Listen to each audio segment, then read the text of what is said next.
Okay, guys, time for another big revelation. What could I tell you? The Lord's really giving it to us because the time is closing. I'm going to show you today that America is going to attack Egypt. As you know, you should know, there's 100,000 Egyptian soldiers on the border of Gaza, which is very small, maybe a few miles, 6 miles wide. And the bulk of them are in the Sinai Peninsula, violating the Camp David Accords, which was with Jimmy Carter, and America is responsible to enforce that. Egypt has been moving warships, aircraft, submarines around for positioning, and they have built, I think, 5 fortifications inside Sinai. All this is in violation of the Camp David Accords. They're allowed a much, much smaller amount of troops in the Sinai Peninsula to stop the Gazans from going into Egypt. You don't need 100,000 troops. And why the heck would you move aircraft, build bases, move warships, submarines? What are they going to torpedo the Gazans? They're on land.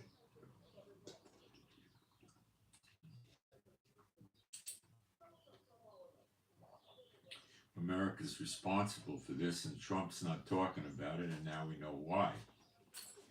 I'm going to show you this in Jeremiah 50. It's there. I'm going to go through it, and you'll see it. Now we get to Jordan. See, what it appears to me Trump's trying to do is force the evacuations of the Gazans plus Hamas into Egypt and Jordan.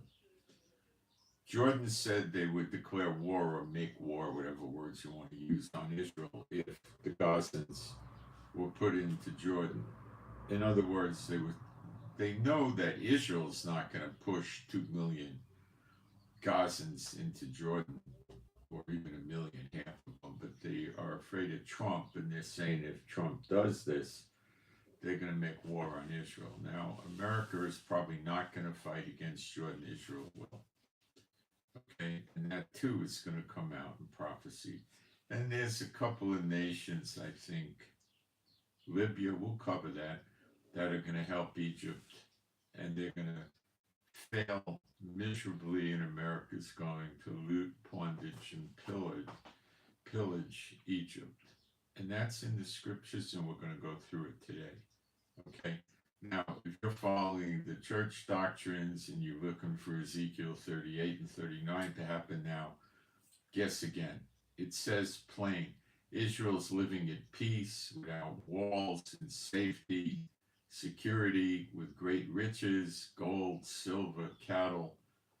Guys, this is not for today, okay? And where's your man of peace? You think Trump is the man of peace? What are you talking about? You think Trump rose up out of the sea like the beast in Revelation 13? And who's taking the mark of the beast, by the way? I don't know anybody. There is no mark of the beast now. Where's the talking statue? Where's the false prophet? Where's their temple? Wake up. Okay? So we're going to do this with scripture.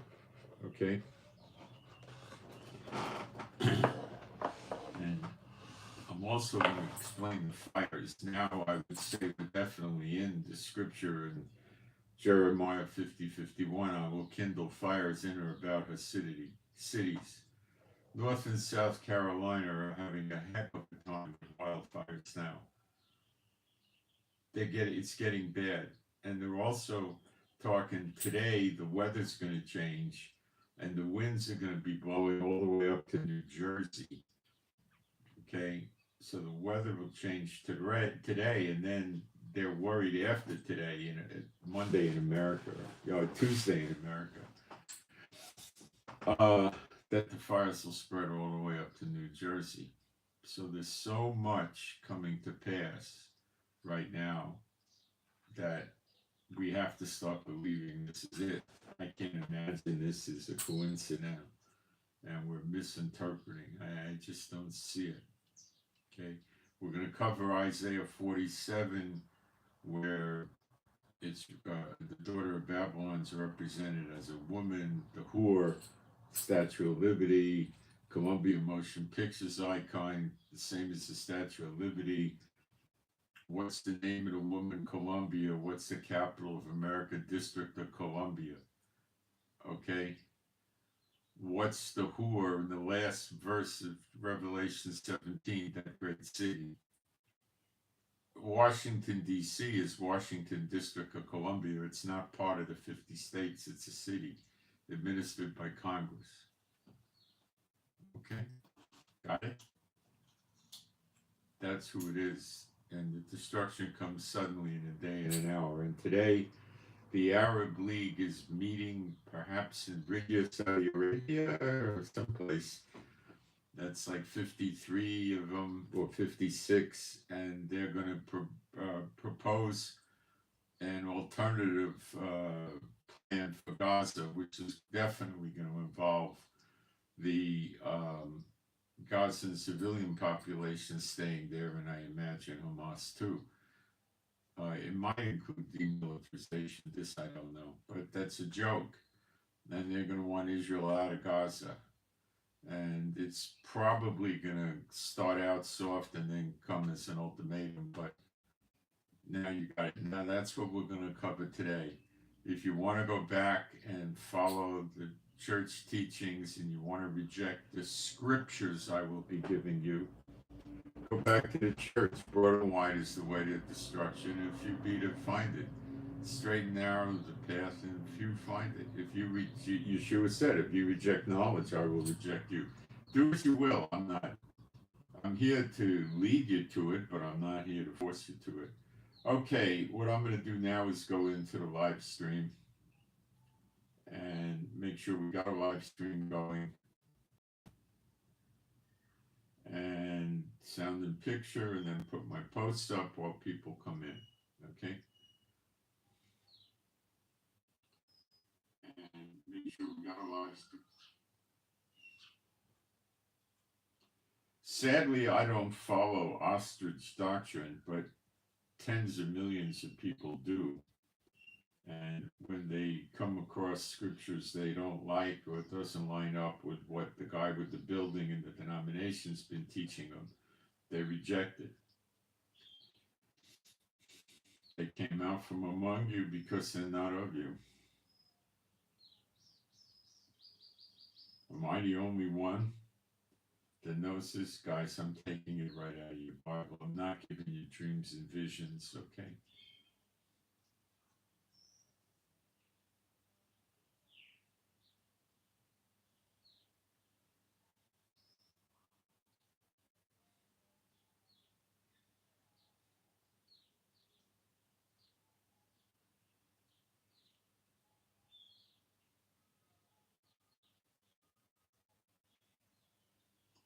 I'll be another moment or so getting the posts up. Gives people a chance to come in. However many people are going to come in, I don't know. You can't tell anymore. It's hard to predict.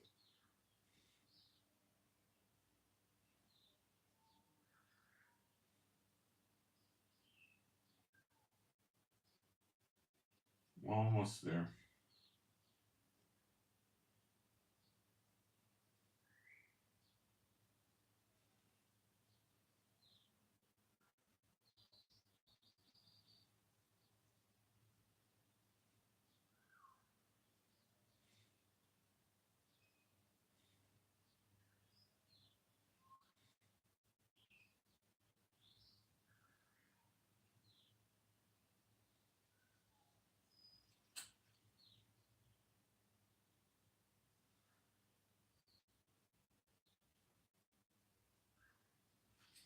Okay. Being Bible believing site, I'm going to do some praise. There is no God like Jehovah. There is no God like Jehovah. There is no God like Jehovah. There is no God like Jehovah. There is no God like Jehovah. There is no God like Jehovah. There is no God like Jehovah. There is no Messiah like Yeshua. There is no Messiah like Yeshua. There is no Messiah like Yeshua. There is no Messiah like Yeshua. There is no Messiah like Yeshua. There is no Messiah like Yeshua. There is no Messiah like Yeshua. Okay, so I think I established that Egypt is not on our border because they want to stop the Gazans from coming into them. That's nonsense. You know, the 6 mile border between Gaza and Egypt could be covered with 3,000 soldiers, 60, 70 tanks or less, and that's it. You wouldn't need anything like this. You wouldn't need to move warships, aircraft. What are they going to bomb the Gazans? You know, this is silly. Okay. The reason they don't want them coming into their country, yes, the Gazan people will make trouble. They know that. I don't think that's the reason. I think the reason is they want the Gazans to stay in Gaza. They don't want Bible prophecy being fulfilled. The devil doesn't, that's for sure. And they want Hamas there and the Gazans there to play again another day and kill Israel. And Israel and Egypt, I've told you many times, is complicit in the Gaza attacking us because they allowed the transportation into Gaza of thousands and thousands of large truckloads of equipment to build the tunnels and to get the weapons factories going and bring weapons in and everything else. I mean, it could be 8,000-10,000 big trucks. They have tunnels that big trucks can go through. I think they can take tractor trailers. They definitely can handle 26-foot trucks, but they probably are able to run tractor trailers through. It's the same height and width. And Egypt didn't know about that. Are you serious? You gotta be kidding. How could Egypt not know about that? Egypt was complicit. Gaza's saying we violated the ceasefire. So far, they got 15 mobile homes in there, and they said they wanted to get 65,000 or something like that, which would be able to put a large piece of the Gazan population inside mobile homes. I don't know who pays for this, but the Arabs. Okay, they say they have a plan to rebuild Gaza in a few years. Arab technology is going to rebuild Gaza in a few years. Yeah, okay. The WHO said that just to do the hospitals would be many billions of dollars and take 5 to 10 years. It's ridiculous. Okay.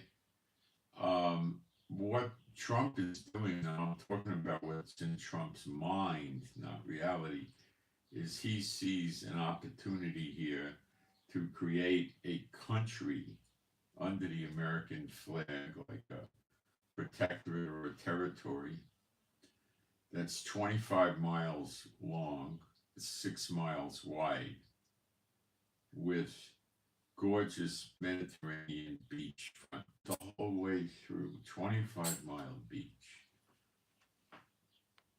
This can house hundreds of hotels, not just hotels, resorts, like where they put up 25 or 40 acres, okay?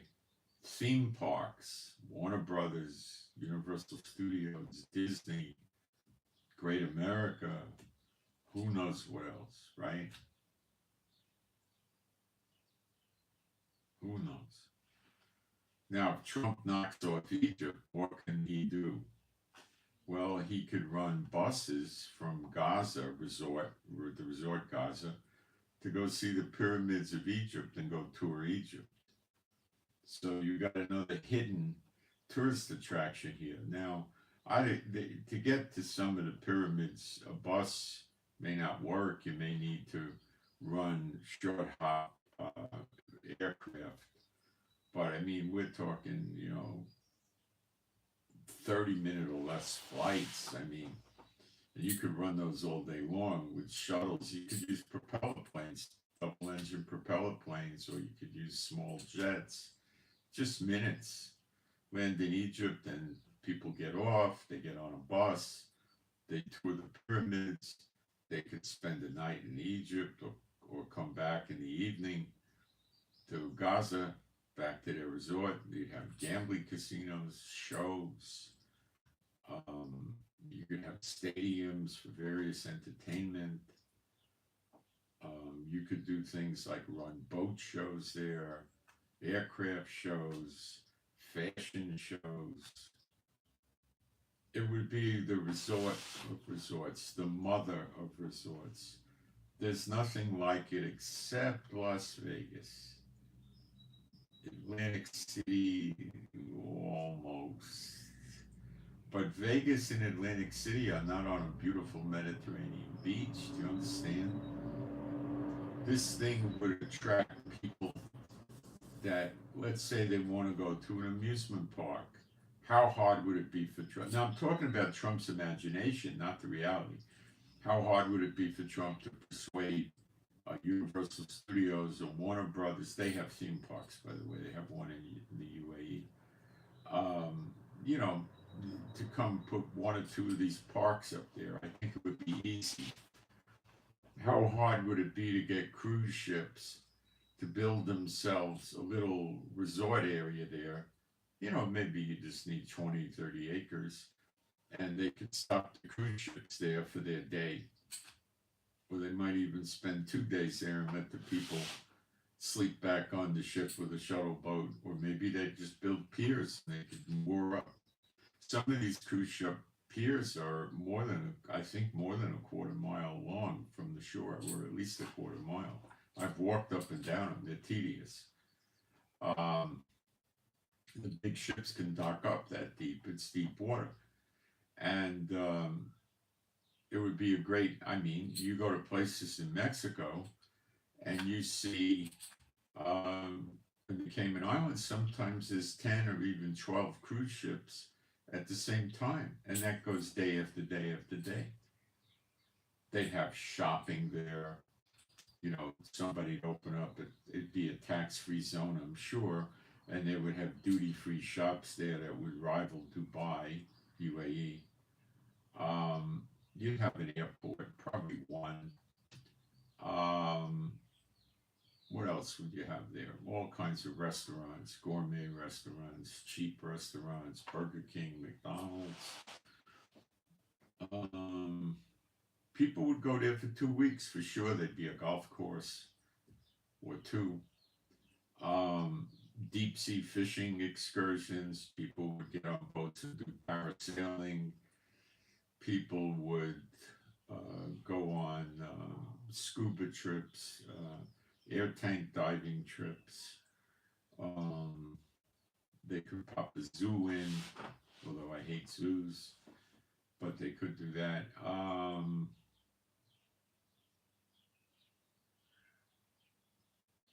But all these other King Kong resorts around the world don't have a beautiful Mediterranean beach 25 miles long. So these hotels, you know, let's say you have a mile, okay?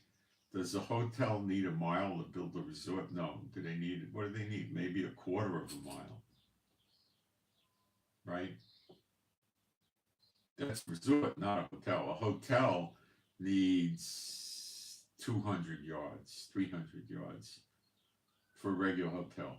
I'm talking a resort. Do you have any idea how many resorts and hotels you could build in 25 miles?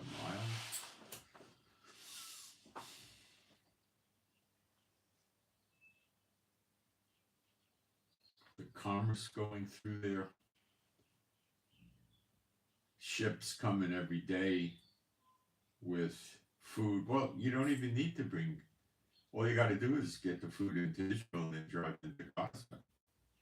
You don't have to even use ships to get there. It would create a lot of work for people, hundreds of thousands of workers there.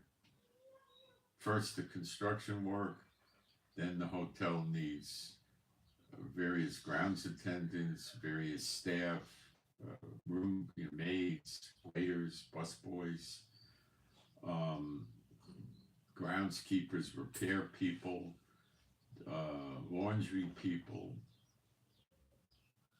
clerks, security, massive. Okay, this would be an icon of the world. This is Trump's imagination.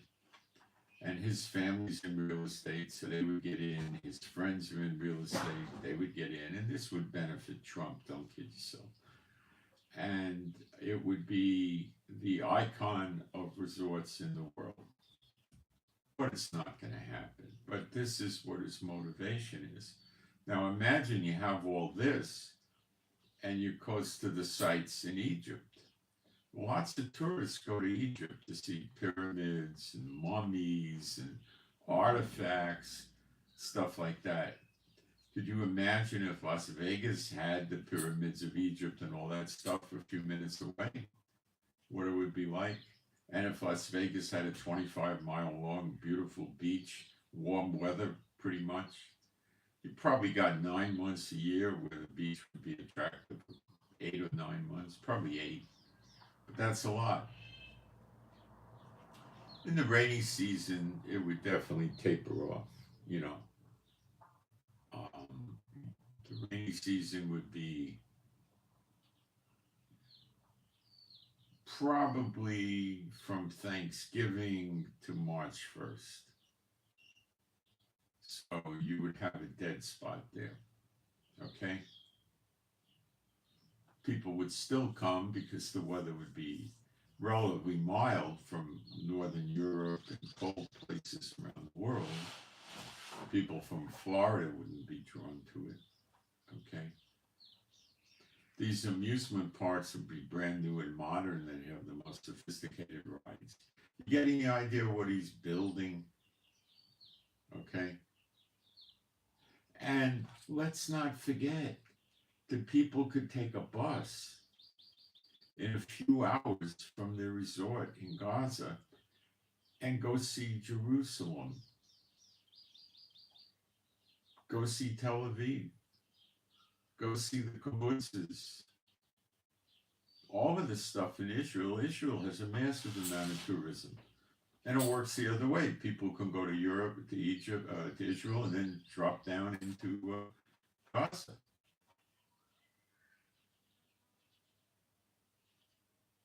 You would create something of a spectacular amount. You got it? That's why Trump wants this. It's going to benefit him and his family and his friends. Okay? You'd have so many exhibits there. They'd set up a big coliseum for trade shows. New cars, new perfume, new military weapons. I don't know what they would do. It's never going to happen. Completely never going to happen, 100%. But this is his dream.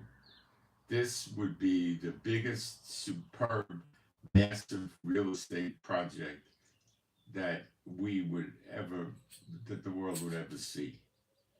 And it would take not that long because these people know how to build things rapidly. They're not Arabs that are backwards and their country is full of starving people and all that. These guys with these casinos would be able to go in and put them up, I'd say, in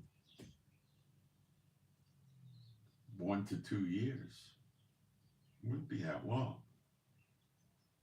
They would have to clean the beach, which would happen simultaneously, or they would be responsible for cleaning the beach in their own area. So not only would you have big resorts there, you'd also have small places for people that just want to get a hotel room and they want to have a swimming pool and they want to have beach access. So all you got to do is cut off 200-300 yards of beach. They put a little divider up and that's the beach for the hotel. Then they put 1 or 2 swimming pools, big ones up there, places with shade lines to sit, And they built themselves a hotel tower. You know how high they go, 15 floors, 18, 25, and fill it with rooms. Put 15, 18 rooms on a floor or something like that, or 25, whatever, and they got themselves a gold mine. 2 or 3 restaurants in the lobby, a bar or 2 or 3, a bar outside by the pool, and they're rolling in the dough. You know, the resorts need multiple buildings. They need walkways, lots of grass, lots of pools, lots of other attractions. They may put on shows, all kinds of restaurants. Have a rotating bar at the roof that spins around, and people got views of the Mediterranean. I mean, you can only imagine what this would be. And the gambling casinos, that was Trump's old forte in Atlantic City, you know. Now, on top of that, you could sell condominiums like Trump Towers over there. So Trump would put up a few Trump Tower condos with people spending, 800,000 to 25 million to buy themselves a condo. They could live there. They could go there whenever they want. So you probably see 30 or 40 big condo projects. Guys, this would be the mother lode, okay? The mother lode. Now, a lot of Arabs would probably not go there because of the way it was, and it would be contradictory to their Sharia law. But some of the Arabs, the more liberal, would probably go there. It would make probably a massive amount of jobs for Israel. I'm sure they would allow Israelis to just pass through freely, just show their ID card or something, and just roll right in. There might, there would definitely be border control from going from there into Israel, but the other way around, the Israelis, I don't even think they need a passport to show their ID card and roll in. Stay as long as they want. So we create a ton of jobs for Israelis. And when they get their days off, they could just jump on a bus and go home. It's like you're in a foreign country, but you're really in an extension of Israel. So anyway, that's one of the reasons Netanyahu is probably going for it. Plus, he wants to stop prophecy. And Trump wants to stop Bible prophecy. They don't want Israel getting the land back. Nobody talks about we had the land, we were living there, the Americans got us to go off the land, and now we got it back, and they don't want us to have it back. We gave the land to them, and then they massacred us and want to continue doing so. So shouldn't we get the land back? Well, God's the real judge, and we get it back. Now, this stuff isn't going to happen way down the road. It's probably days or weeks away. All right? This is not down the road. This is immediate. Okay?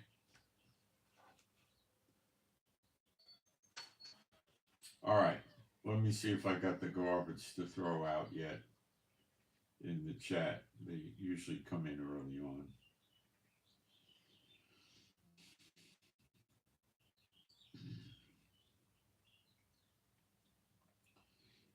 Gas and food still slowly increasing here in Ontario, Canada. The governor of Ontario, Canada, if that's the title, governor, is saying he's going to cut the electricity off that they get from America, and they're going to do reciprocal tariffs on American goods. So the tensions between America and Canada are extremely high right now. And I'll say this now so I don't have to do it again later. I believe that Canada is turn on America, but they're not going to go invade America. That would be over in 3 hours. They get flattened. What they're going to do, they're going to go to a big country for help with what's going on in America, and they're going to use the fear of America may do a military invasion on us or something like that. Trump's not going to do that. Trump may close the border if this gets bad and prophetic time allows, and make the Canadians apply for visas and vice versa to cut the trade back, which will make life hard on Canada. A lot of Canadians vacation in America. They'll have to apply for visas, which is probably going to cost, I don't know, $150, $200. It'll be a wait, it'll be a harassment, and they'll get the visas, but it's going to be more problems, and they'll reciprocate.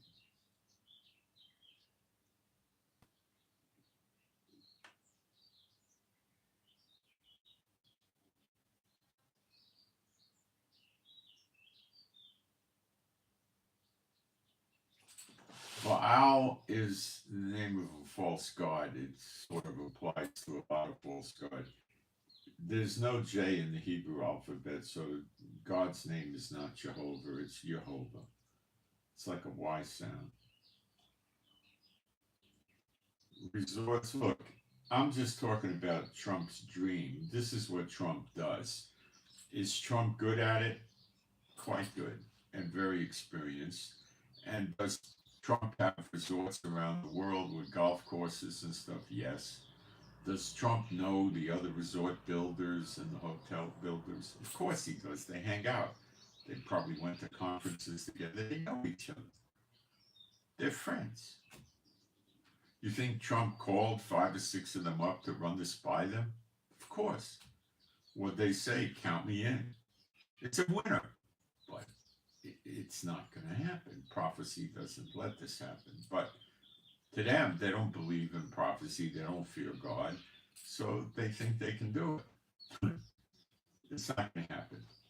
And that's why Trump is not happy about Egypt, because Egypt is thwarting his plans for his own personal project. But in addition, Egypt is messing with Israel. And in addition, Egypt is trying to keep Gaza fighting Israel more wars. And in addition, Egypt is violating the Camp David Accords, which they signed on to respect.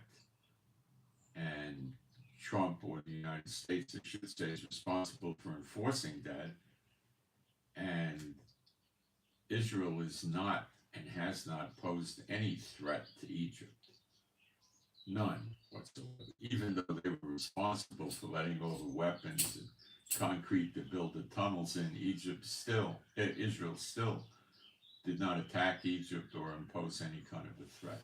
All they're doing is putting soldiers on the Rafah crossing to stop the smuggling. That's all they're doing.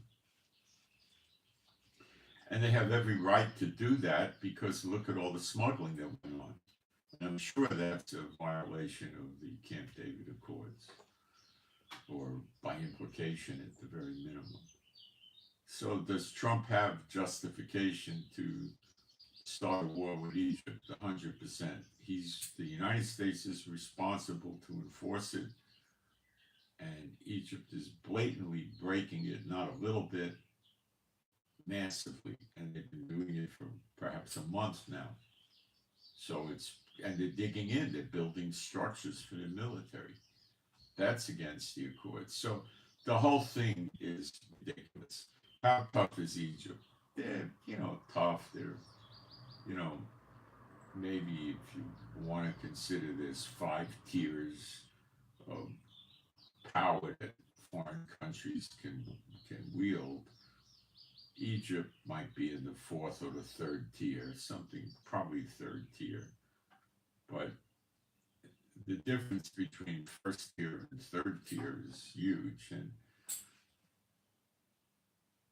America's 1st tier, numero uno. So a fight with Egypt would tell the world, don't mess with the Donald. And it would also be no serious threat to American homeland at all. Probably no threat to the American bases in the Middle East, like up in Syria. And it would be relatively easy to deal with. It would start with you violating the accord. Get your troops out, please. Thank you. No, we're not getting them out. Well, it's not going to go that way. Trump's going to tell them. It's nice that you and the Arab League voted telling me what to do with Gaza, but I'm sorry, that's not what we're going to do to Gaza because the war is going to increase. Hamas has said it's going to happen again, has said repeatedly they have every intention of continuing it. So Trump's going to say, I'm here to speak peace. This isn't going to happen. And what he's saying without saying it is, Egypt, you're responsible for all these stinking problems in Gaza with Hamas. Okay, on October 7th, you're responsible. Okay, you let all the weapons and everything come in. So now you take 1 million of these miserable people in a refugee camp and suck it up. And they're saying, drop dead, Donald. And Jordan is also responsible. And they said they were going to declare war on Israel. They're saying if Trump pushes them in, forces them, they're going to retaliate against Israel. See, that's how they get even with America. What's Jordan going to say? Listen, Donald, I got 111 long-range bombers, okay? And I got, 180 stealth fighter jets. And I've got 2 aircraft carriers, 27 destroyers, 14 submarines, and I'm going to go blow America up if you push this. What's Jordan going to do? Nothing. So he's going to go attack Israel. The big Satan and the little Satan. And that's the same with Egypt. What are they going to do? Now, as far as I know, there's still a lot of American military equipment in the Middle East. There's B-52s, there's F-15s, F-16s, F-35s, submarines, probably at least 1 aircraft carrier, lots of destroyers and missile cruisers. And we got soldiers in bases, particularly Kuwait, Bahrain, Qatar, UAE, Saudi Arabia, and even Jordan has a large amount of American bases. So, how vulnerable Jordan is, but I do not believe America fights with Jordan. They may be involved somewhat, but Egypt flexing their muscles like this means other countries are backing Egypt in this decision they made. Okay? Iran for sure. I'm sure Jordan.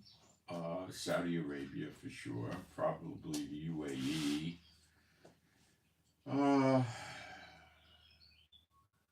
And others around the world like Malaysia, Indonesia, and things like that that are not in the immediate area.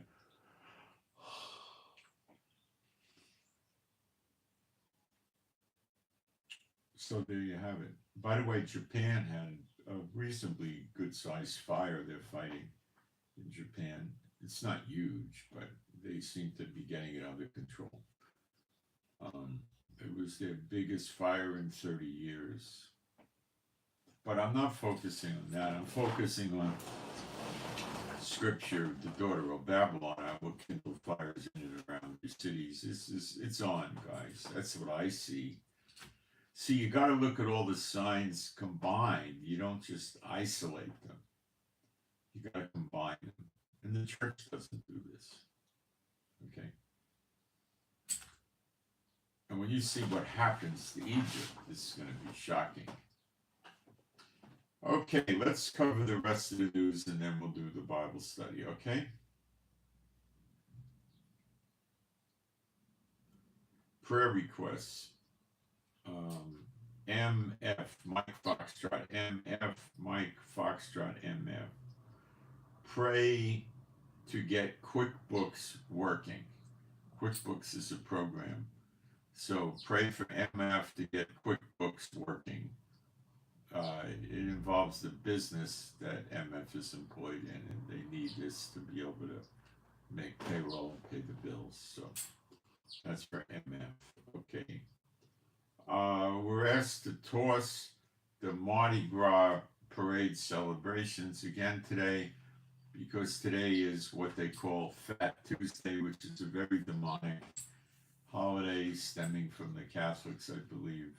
I think it has something to do with the Day of the Dead, but it's a pretty sick holiday. So give them a toss. The Mardi Gras parade participants and organizers. That's in New Orleans. Prayer request for MB, Mike Bravo, MB, Mike Bravo. Pray that MB's sleep is not disturbed. MB is serving as a caregiver for somebody. It's a family thing. So pray that MB is able to sleep through the night without disturbance. And we have a prayer request for JC, Jack Charlie. JC, Jack Charlie, JC, prayer for healing. Okay. That's it for the prayer requests.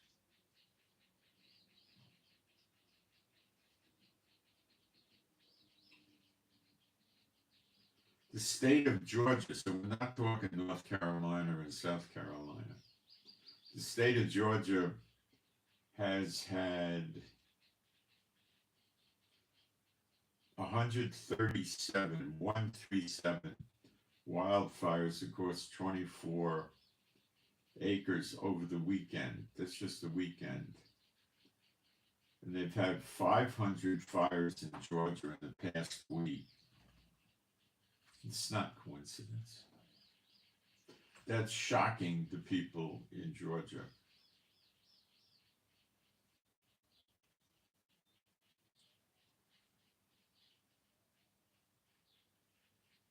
And North and South Carolina still have their fires, and their firefighting forces are trying to cope with it. Not easily for them, but they're trying, and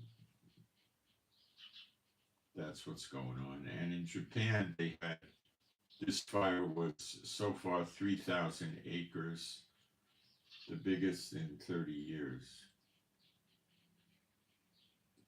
But again, I don't know, this doesn't fit directly to the daughter of Babylon. It might fit to the destruction of the nations in Jeremiah 30:11, but I don't see it as part of what's happening in the daughter of Babylon. It could be another sign about the destruction of the nations, but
remember that Egypt and Jordan and the other Arab nations, not all of them, but most of them, did nothing to help Israel except the Hezbollah in Lebanon, the Houthis in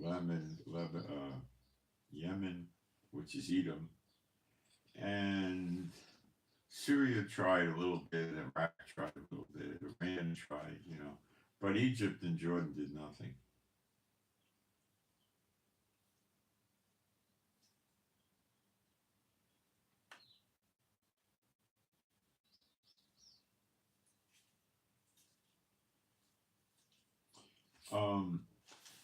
Israel's coming out with press releases now that Egypt knew about the October 7th invasion massacre in Israel and wasn't doing anything about it. But I understand they warned Israel about it back then when it happened. But they're beating the war drum against Egypt now. They know what's coming.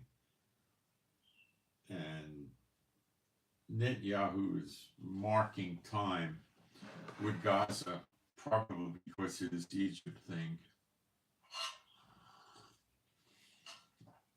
I told you for days now that Trump is not talking about what's going on in Egypt, which is crazy. 100,000 troops and he doesn't talk about it yet. He doesn't want people to know what he's up to. He's up to something, and that means he's got his Pentagon drafting war plans. Trump doesn't have much control of his government. He has control, but the CIA is, threatening the DOGE if they come after the CIA. They're going to commit acts of treason and sabotage, release documents. The FBI is destroying evidence and all kinds of stuff. I mean, like I said, it would take Trump 6 months to fix the government to enable himself to war. But that's like fighting Russia and China, not like fighting Egypt. Okay?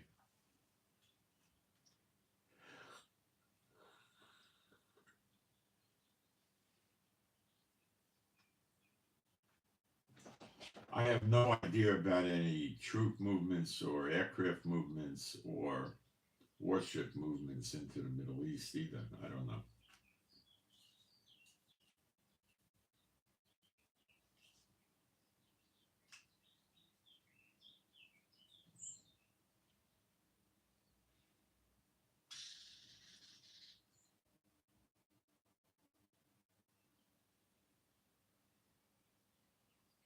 People in Israel are saying, oh, they're there for the Gazans, and then Egypt is saying they got some new aircraft and they could hit Tel Aviv in 11 minutes. Does that sound like they're interested in stopping the Gazans or attacking Israel?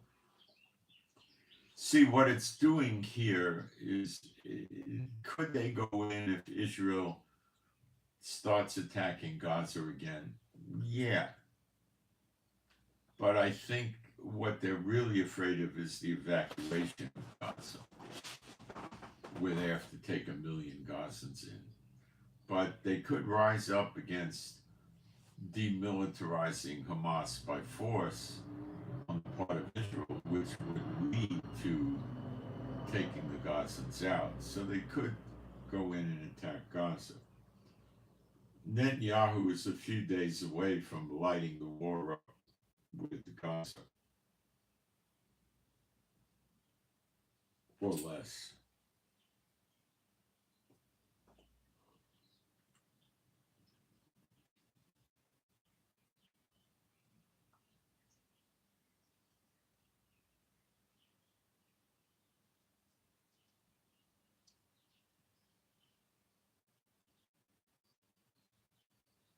I think also an attack on the Iranian nuclear facilities is in the works. Whether or not it's going to happen by Israel or America or both remains to be seen.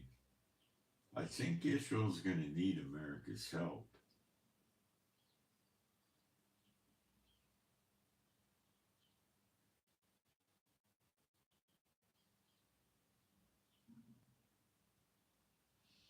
There was some electrical failure of electricity in Gaza. I don't know if it was the whole Gaza, part of it or something. And Hamas is saying, oh, we shut the electric off. And Israel says, no, there was a malfunction. We didn't shut it off. It could have been a game Israel was playing. It could have been, I don't know. But I don't think Israel shut the electricity off. It's just now, I think, the second day of no humanitarian aid, and the Hamas is screaming that the people in Gaza are going to be starved to death. Well, number one, Hamas, we estimate, has enough food they stole from humanitarian aid for 6 months. So they're not going to suffer. And I don't think the Gazan civilians are going to suffer for a few more days. This was done to wake up Hamas, but it was stupid. Netanyahu knows it was stupid because they don't care if the Gaza civilians starve. They don't care. They've got 6 months worth of food and they got a lot of bottled water, probably for months. They're dug in. They don't care. And if the Gazans are starving, they'll use it for political influence against Israel from the nations of the world. So they're not worried about it either. Nobody is. It's just it's a stupid ploy. Now, if we cut their electricity and we cut their internet, which is kind of goes hand in hand, that would impair Hamas from waging war. Okay? It's just going to cripple them. Communications, computers. If they have gas stations, you're not going to be able to get the gas out of the pump at the station. I don't know if they have any left. But they're going to use fuel tanks for gas for whatever vehicles they have, which is few. And that's going to be probably an electric motor. That's not going to work. Lighting, lots of things will go down. Air conditioning, lighting, heating. It'll make life harder for Hamas to conduct the war. It will. The big monkey wrench in their war, in the Hamas war plans, would be their communications would simply go down big time. They would be forced to using satellite phones. Now, how do you recharge the satellite phones? Well, you run car engines and you plug them into the car. That's probably the only way. Or they might have electric generators that run off of fuel. But they would likely be above ground, although they might have a few underground. I don't know. But they got to vent the gases out then, so we would know where they are and we can sabotage them easily. And see, Netanyahu's going to play hardball with them this time, okay? Because he doesn't have Biden around, so it's going to be harder on them.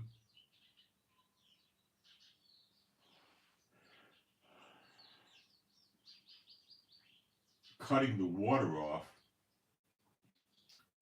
means the Gazans are going to get dehydrated and they have no place to go. So you could cut the water off in the south and get them to leave to the north through checkpoints and make sure Hamas doesn't get out, and tell them in the south you have water. And just run them down to the south and then tell the civilians, if you stay in the north, we're not responsible for you getting killed. Some will probably stay and some will leave. Then you just bomb them viciously, and that's the end of Hamas.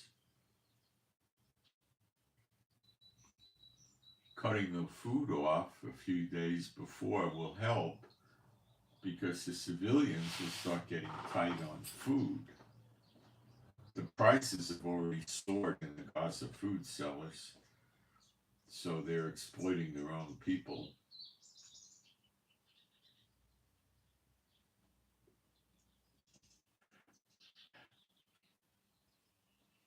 And that's another reason for them to go south. Also, no communications, no internet, no electricity. That'll be another reason for them to go down to the south. So it's not that hard. You get them down to the south, which makes Egypt uncomfortable because that's where the crossing to Egypt is, the South Gaza. So then you go and start bombing and artillery bombing the Gaza, the Hamas locations, and the other terrorists up in the north. and you basically obliterate them. Eventually, they'll come out with white flags and their hands up. And then where are we going to put them?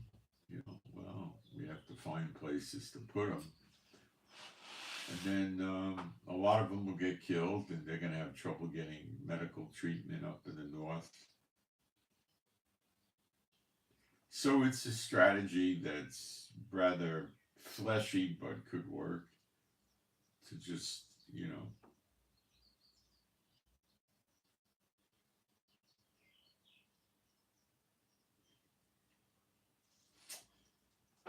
just make life so hard on them, they'll shift to the south, and then Trump would probably like to see them in the south because then it can shift them into Egypt. Trump is fortifying the border in America now with more sophisticated weapons for the army and more soldiers, and he's putting a very, very tight lock on the border. He's also having his military train the Mexican military, which seems to me to be a waste of time. And he may start waging war on the cartels in Mexico, but the thing uniquely, he hasn't done that yet. He's just done surveillance of that. But the thing that they're not telling you is by shutting the Mexican border tight, which he's doing, the sleeper agents that are in America are now trapped in America. And Trump is playing roundup with his federal troops, his ICE people, and other agencies, I'm sure, are assisting ICE, and they're playing roundup. So the sleeper agents don't want to get caught because they will probably go through what's called enhanced interrogation.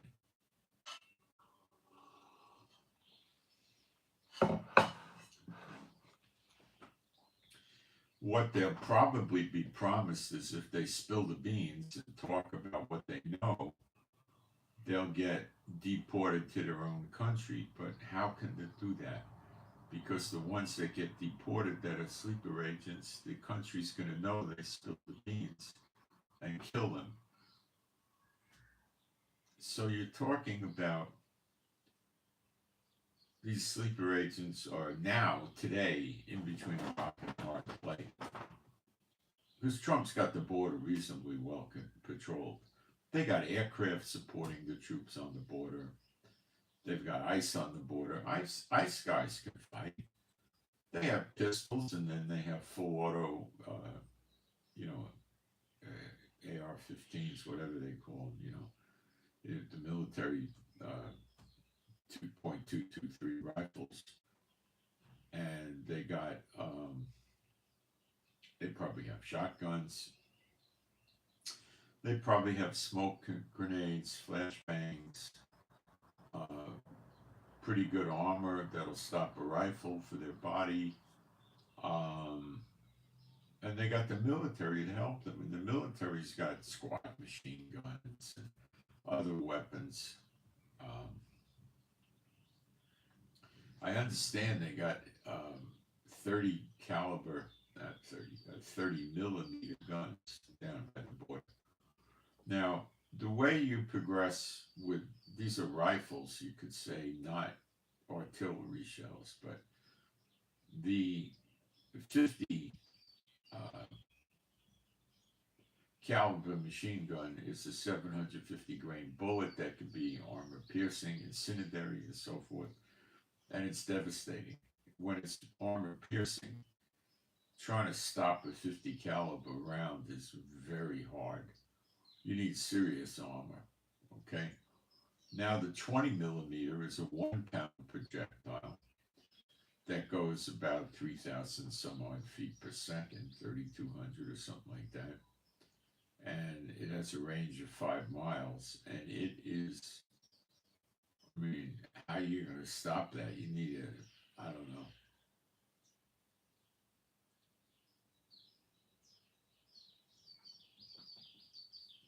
Now the 30 millimeter, let's look that up.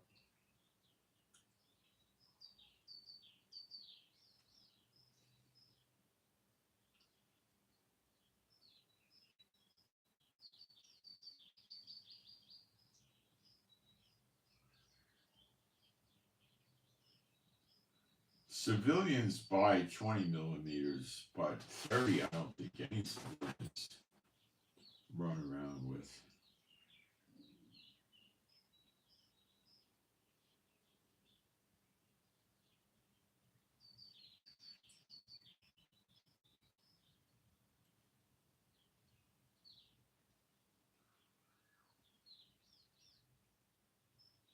It, it has a velocity of 3,324 feet per second. It has a muzzle energy of 149,000 foot-pounds of torque. That's insane. You know, elephant rifle has maybe 5 or 7,000 foot-pounds of torque. You understand? This is 149,000. And it weighs 6,096 grains. Okay, let's convert that.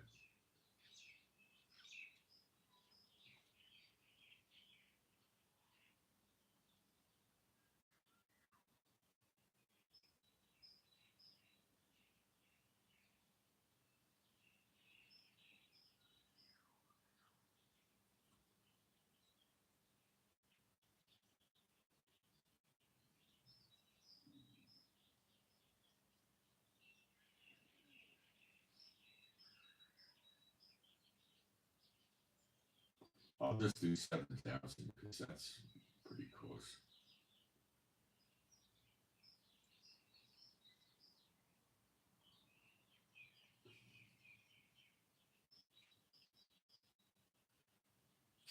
That's a pound.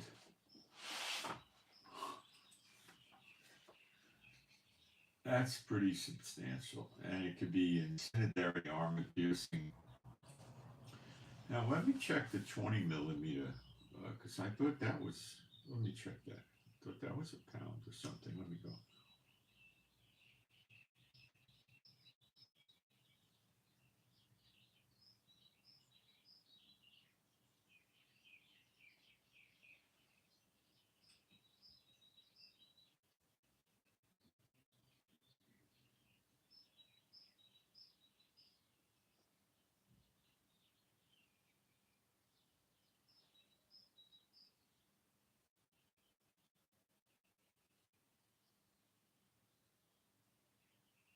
You can have explosive rounds in the 20 millimeter or the 30 millimeter.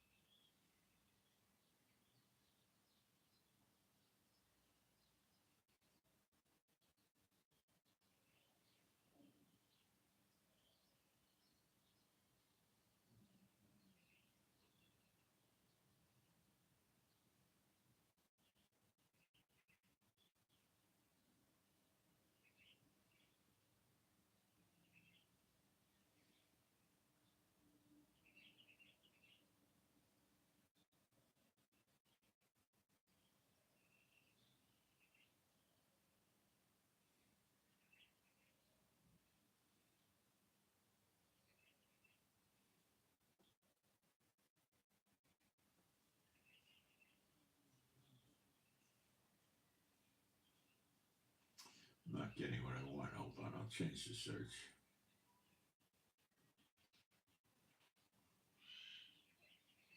The speed is basically the same. It's about 3,200 feet per second.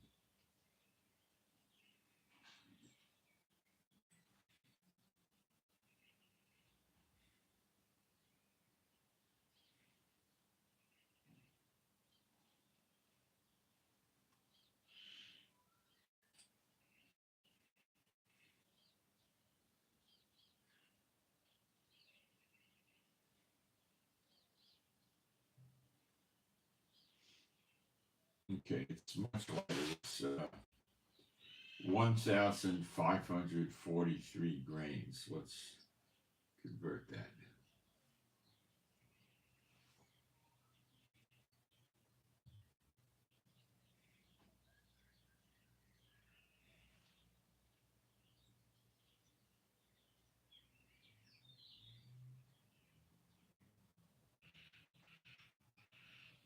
So it's about 3.3 ounces. Okay, so It's much, much bigger in the 30 millimeter configuration and much more powerful. So will a 30 millimeter rip through their armor? Well, the cartel armor isn't real tanks, but I think the 30 millimeter armor piercing incendiary would go through any tank Mexico has. Okay, but they take pickup trucks and mount machine guns on them and put steel plate around it. The 30 millimeter will just bore right through it. The armor piercing, especially, even the non-armor piercing probably would. This is a very, very serious gun. Okay, um, real serious. And they put these in full auto mode, where they have a big belt of them, and they have them mounted on something, mounted on a vehicle or something, or they spray. They just rip up cars, they go through building walls, go through trucks, go through all this stuff. I mean, I'm putting that on the border. I mean, 50 cals are pretty heavy for a border. 20 millimeters is very heavy, but 30 is military grade all the way. I mean, that's now that's a step below artillery. Artillery is explosive shells that are, like they start out like this and then they get really big, It's not artillery. Okay. This is for controlled destruction of people and objects. You got to be accurate. Artillery, you just get it in the vicinity, and you got it usually at least a 25-foot radius. You can kill people in, from shrapnel. So that means the sleeper agents are between a rock and a hard plate. You understand? It's just a matter of time now till Trump gets to them. Because they can't just say, oh, things are tough, let's go back into Mexico. Could they go to Canada? If Canada lets them in, would Canada be likely to let them in? Now, maybe. I'm not so sure Canada wants to host them, but Canada is going to be looking to go to Russia or China to get help. Okay? It could go to Iran, but that's rather stupid. So they would go to a non-Muslim country, I think, which is Russia or China, and ask them for help. And they may help them put troops in Canada. What this trade war is going to bring on is Isaiah 47, and we'll go through that first, and then we'll go through the Nebuchadnezzar stuff.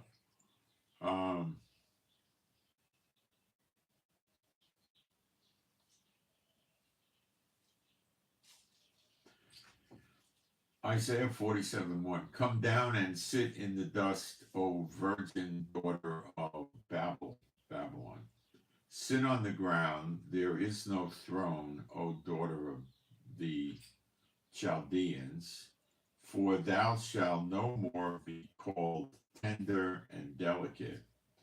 Take the millstones and grind meal, uncover thy locks, make bare the leg, uncover the thigh, pass over the rivers. Thy nakedness shall be uncovered, yea, thy shame shall be seen. I get the ring of transgender here.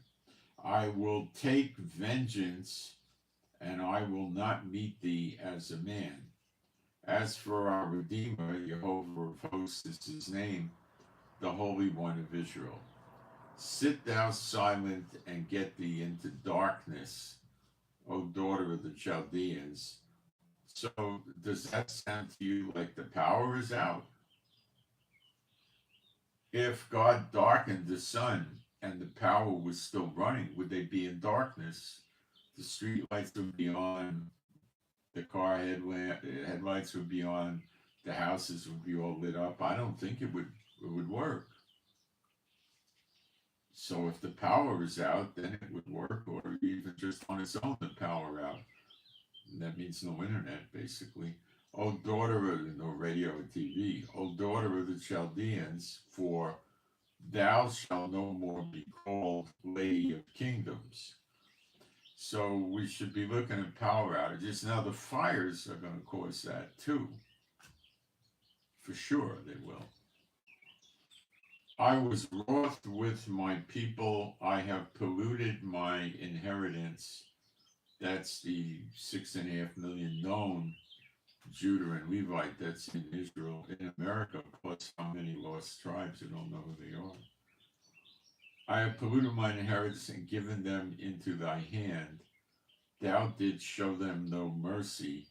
Upon the ancient thou hast very heavily laid thy yoke. Well, many people, including me, believe North American Indians are part of lost tribes. And that brings us to the Trail of Tears and other things they did to the Indians. And now it says, I shall be a lady forever. See, Satan would recognize them and know from the past they're part of their lost tribes, and had the American government, which was satanic, starting with George Washington the Mason, persecute them to try to get rid of them. And they came close. So that thou didst not lay these things to thy heart, neither didst remember the latter end of it. Therefore, hear now this, thou art given to pleasures, that's the rich in America, the Satan bots, that dwellest carelessly, that saith in thy heart, I am and none else beside me. I shall not sit as a widow, neither shall I know the loss of children. The widow thing means married to the land. But these two things shall come to thee in a moment, in one day. See, this is Revelation 17 and 18. In a moment, in a day, suddenly. The loss of children and widowhood. See, that's referencing the whore, who's the Statue of Liberty, and the name is Columbia, that they revere so much. The loss of children, that's the whore of Babel. It's probably some demonic imaginary thing or something like that. Right? And widowhood, they shall come upon thee in their perfection for the multitude of thy sorceries and for great abundance of thy enchantments. For thou hast trusted in thy wickedness, witchcraft and stuff. Thou hast said, none seeth me. Thy wisdom and thy knowledge, it hath perverted thee, and thou hast said in thy heart, I am and none else beside. Therefore shall evil come upon thee, thou shalt not know from whence it rises. So evil's going to keep hitting America. They'll be getting it at all sides. They won't know what the heck's going on. It's just about, it's building up now. And mischief, that's like evil in a way, shall fall upon thee. Thou shalt not be able to put it off. And desolation shall come upon thee suddenly, which thou shalt not know. Stand now with thine enchantments and with the multitude of thy sorceries, wherein thou hast labored from thy youth. Ben Franklin a Mason, George Washington a Mason, that's the youth when America started. If so be thou shalt be able to profit, and so be thou mayest prevail. Thou art wearied in the multitude of thy counsels. Let now the astrologers, the stargazers, the monthly procrastinators stand up and save thee from these things that shall come upon thee. Behold, they shall be stubble as the fire shall burn them. There's the I will kindle fire at the end of the city. They shall be as stubble, the fire shall burn them. They shall not deliver themselves from the power of the flame. It started. There shall not be a coal to warm at, nor fire to sit before it. This happened with the Egyptians in the old days, Moses and Aaron. They couldn't light a torch or a coal or a fire in their house, and there was gross darkness on the land. Yet the Israelites in their community, the slaves, had light in their houses, but not outside. So they won't be able to light a fire or anything, but yet there's going to be fires burning in around their city, but they're not going to be able to warm themselves at it. So it's not going to be summertime, I don't think. Thus shall they be unto thee with whom thou hast labored. Even thy merchants from thy youth, they shall wander, every one to his quarter, none shall save thee. And that's the exodus of the people coming out of America, the agricultural workers and stuff like that. But let's go back. It says in verse 1, sit on the ground, there is no throne, daughter of the Chaldeans, for thou shalt no more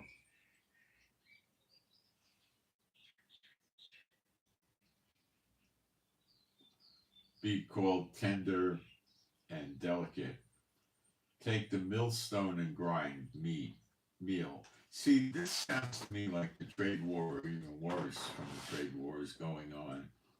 And America's not able to get goods for various reasons. I don't know. It may be worse than a trade war. It may be a boycott on America or something.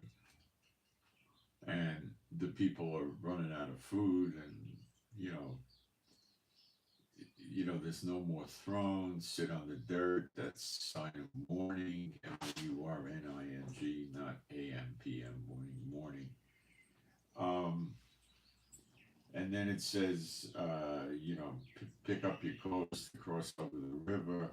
So they're going backwards. They're going back to a Roman era or something like that. So they're getting busted up. Okay.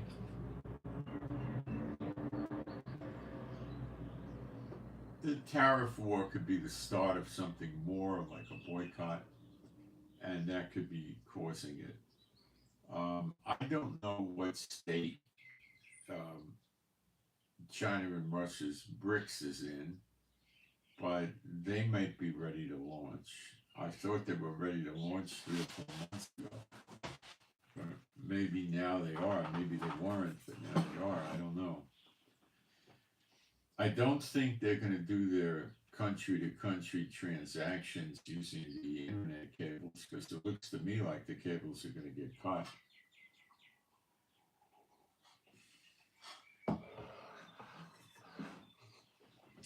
Unless Russia was laying other cables, but that's a pretty huge job. I think America would be spotting their ships and wondering where they're laying cables and mark the spot with GPS, and then when the time comes, just drop bombs down there or depth charges or whatever they need to do. So I think his best move would be to use wireless radio communications. I don't know what they'll do. He may try cables. Maybe he's shielding the cables. So you could put heavy concrete pipe around the cable, maybe 4 inches or 6 inches even. And that would mean you would need a direct hit, or almost a direct hit, to break it with these drop-down explosives.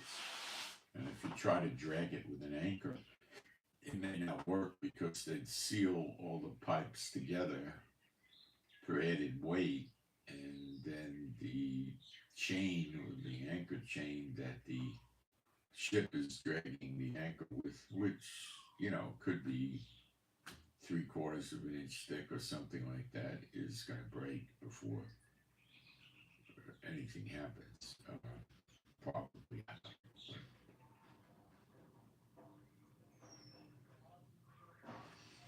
So that's not what the primary focus was today. But let me check the chat again real quick. And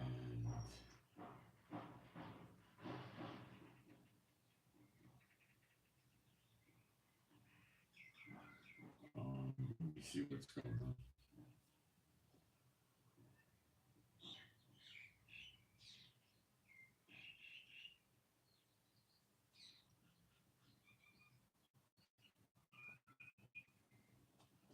Yeah, Ashkenazi Jews. Yeah, you're great. You really know your stuff, don't you?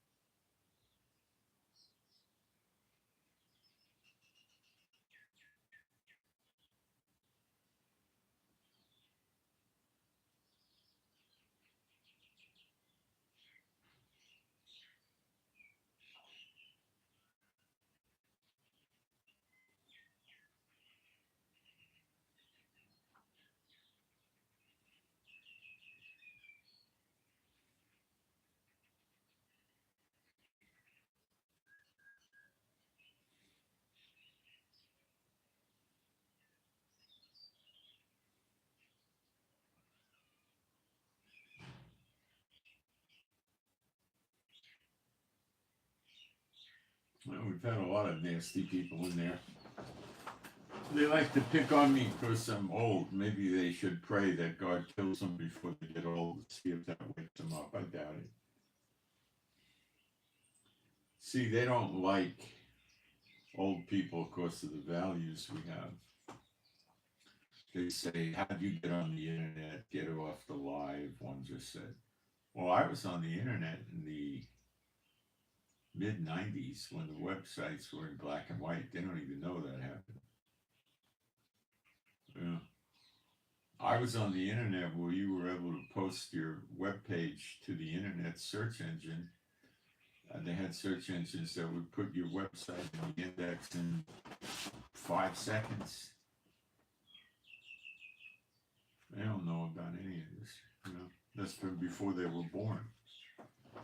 So we were the ones that really built the internet, not that. They don't, but they don't care. They don't know. They just want their crazy, values or whatever. Okay. Let's start getting into Nebuchadnezzar being Trump or his predecessor, because yesterday we established that there's going to be an assassination on this one.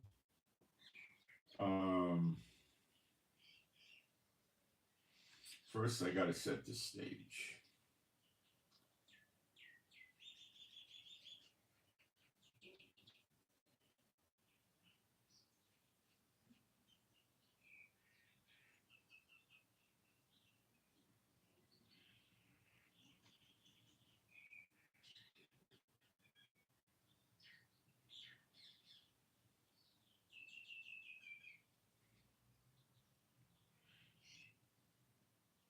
So we go to Jeremiah 50, verse 17. That's our kingpin scripture to start, okay? Jeremiah 50, 17.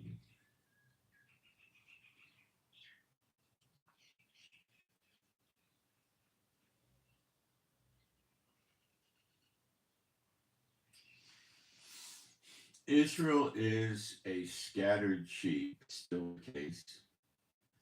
The lions have driven him away, true the case. First, the king of Assyria hath devoured him. And last, that means the last that happens is the last bad thing, right? And last, this Nebuchadnezzar, king of Babylon, hath broken his bones. Okay. This Nebuchadnezzar. Now, that's not the old Nebuchadnezzar. This is a new Nebuchadnezzar, which is America. Because it says Nebuchadnezzar of Babylon, and America is the Babylon, daughter of Babylon. That's who it is. Right now, it would be Trump, but we learned yesterday he'll be assassinated, so I don't know who it's going to be. Vance would be the logical next up, but maybe he goes too. I don't know. I don't read that. Okay. Now let's get into broken his bones. That's atzam in Hebrew. And the translation is kind of weak. To be mighty, numerous, make strong, shut the eyes, in other words, not pay attention.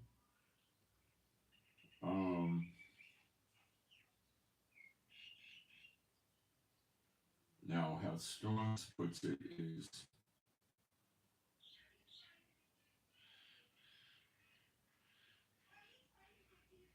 make powerful, numerous,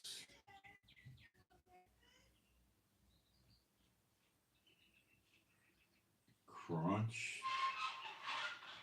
the bones, break the bones, be great, be increased, mighty. So does it really mean crush the bones, or let's go back? This Nebuchadnezzar, Melech, Babel, broken his bones, or does it mean it's more like powerful? Let me dig deeper and see how other people have dealt with this.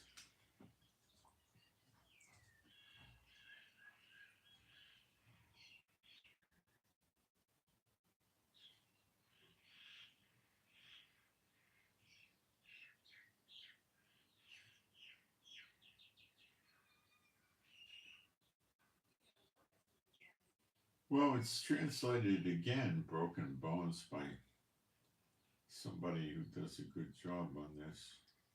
Let me dig a little deeper here. And I'm going to check a few other translations, don't worry. But broken bones mean did bad things to Israel.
Well, let's go look at a few other translators and see how they take this.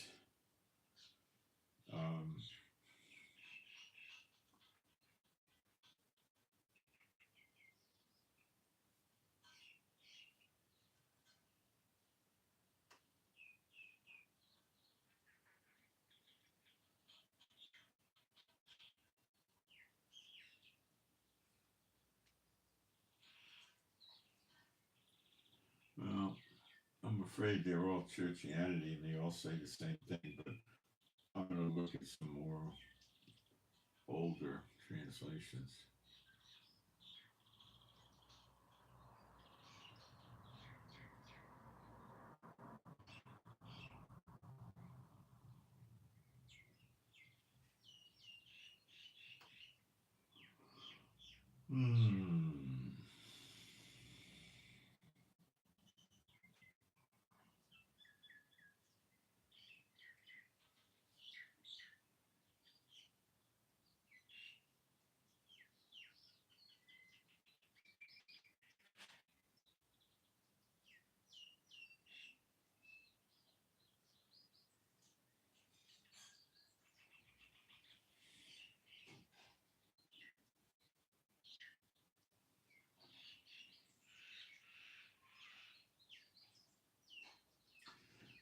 Hebrew Nebuchadrezzar is pronounced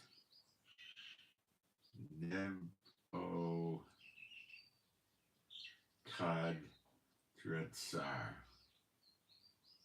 Nebuchadrezzar. Close. The Hebrew's not getting me very far because we got to figure out what the meaning of that word is.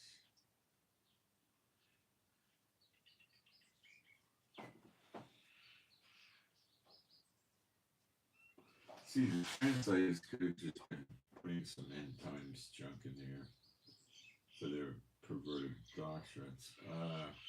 Let me go to some really obscure translations in the past and see if we get any insights. I think years ago I did this, but I can't remember when or what happened, but I think I did it a long time ago. But we'll find out. I gotta look for the icon of these old translations. Got it. No, I don't. That's something else. Now I got it. Jeremiah 50:17. Okay.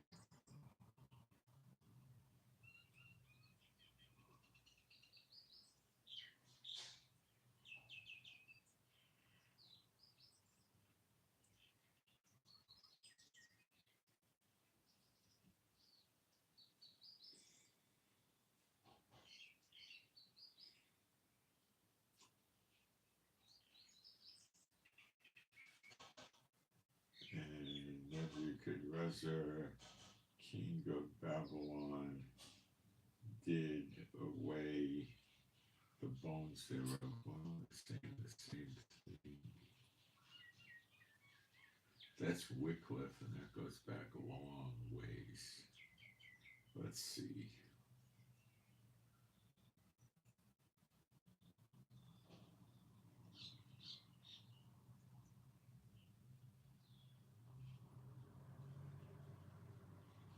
Bishop's Bible is, I think, 1500s.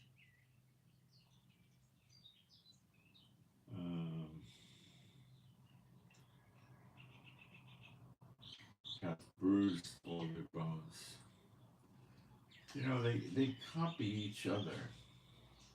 And the thing is that the source, they don't know the Hebrew to start with. Cloverdale, he's 1500s, I think.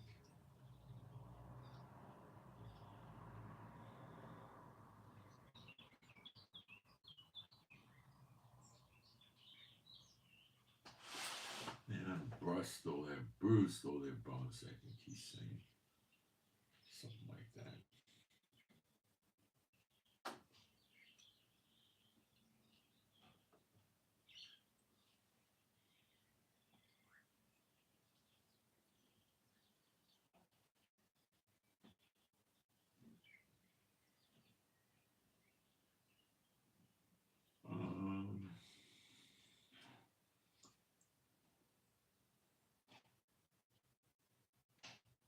Douay Rheims, 1700. That's the Catholics. Sometimes they have different translations. No, he's the same thing, broken bones.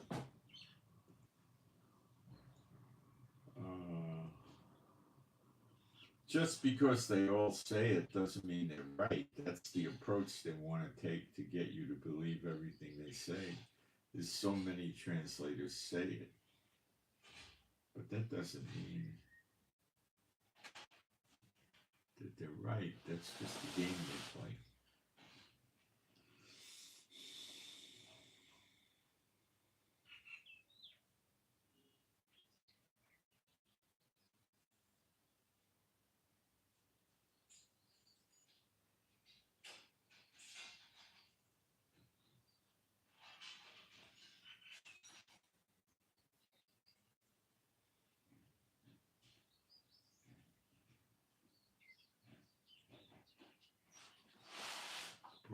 his bones again.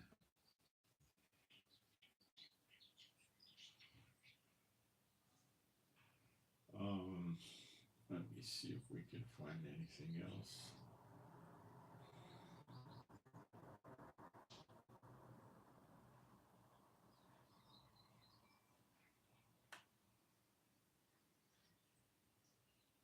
We'll look at Smith's literal.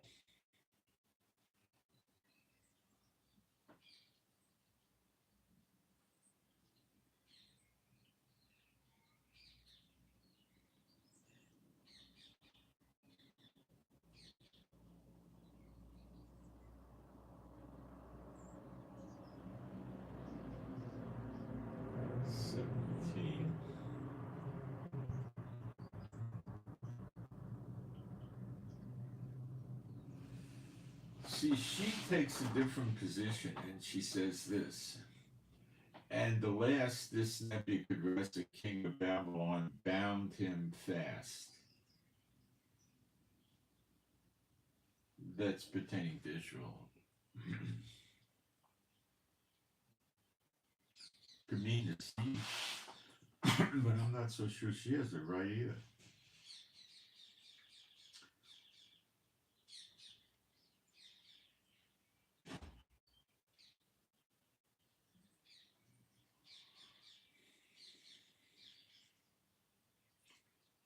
Green, he's kind of more churchianity, but sometimes he deviates. Let's see.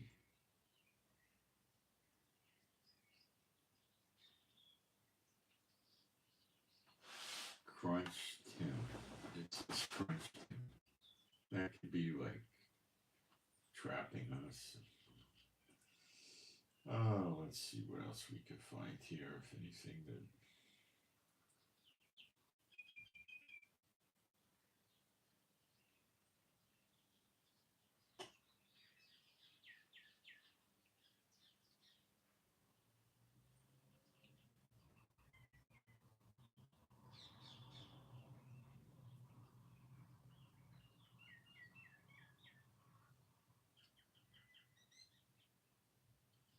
Get away the bones thereof.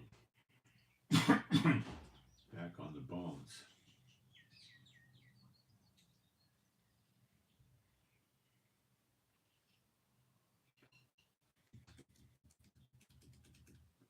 Well,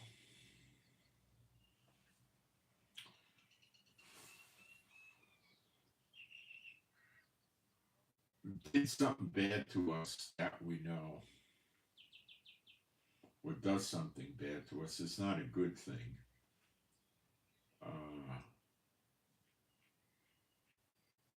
That's the best I can get out of this.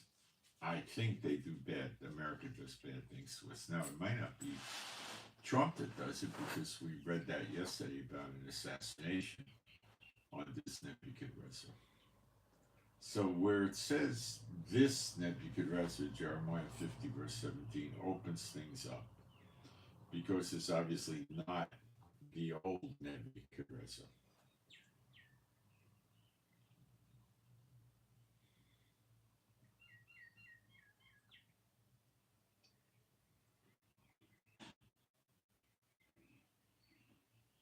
So let me give you a few other scriptures about Egypt.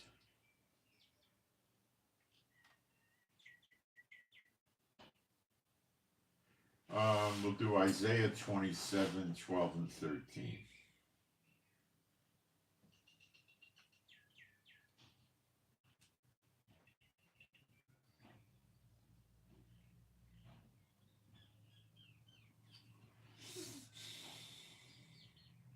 And it shall come to pass in that day, that the Lord shall beat off from the channel of the river unto the stream of Egypt, and you shall be gathered one by one, O you children of Israel. Well, that's that day, the Zechariah 12 that day, speaking of the next great Exodus. And then in verse 13, and it shall come to pass in that day that the great trumpet shall be blown. That's your sign to leave. We covered that. And they shall, in the past, they shall come, which were ready to perish in the land of Assyria, and the outcasts of the land of, I think that's meaning like Egypt, part of Assyria, and the other Arab states up there. And the outcasts in the land of Egypt, so they're ready to perish, so they're coming back, and shall worship the Lord in the holy mount at Jerusalem. Well, there is a holy mount there, but he supernaturally puts it back. I imagine we're not going to build a mountain that fast. Okay, now we go to Isaiah 11, verse 14 to 16.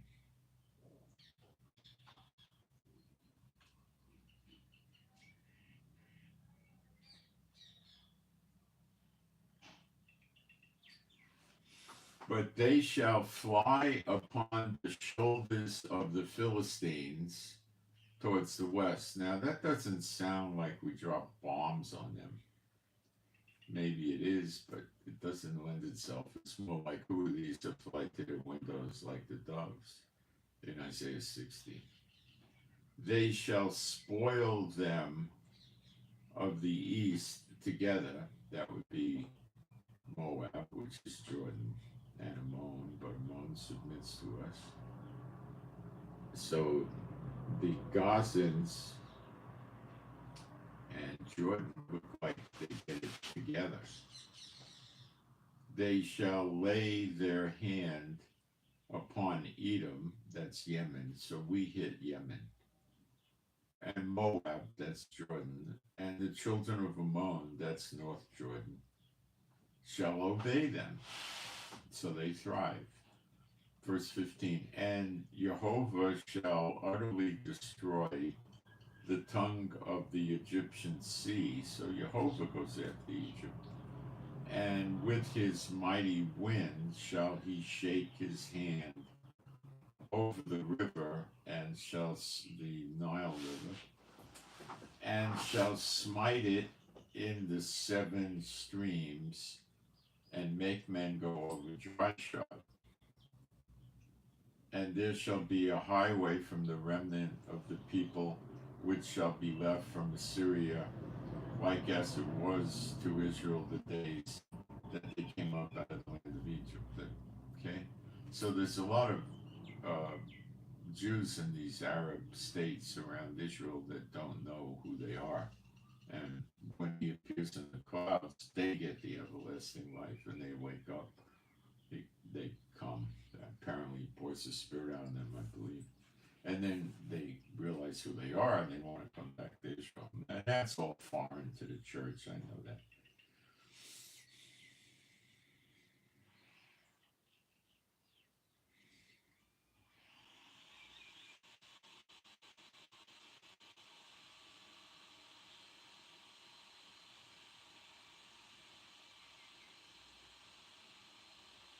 So we'll do Isaiah 19. Let's start with that.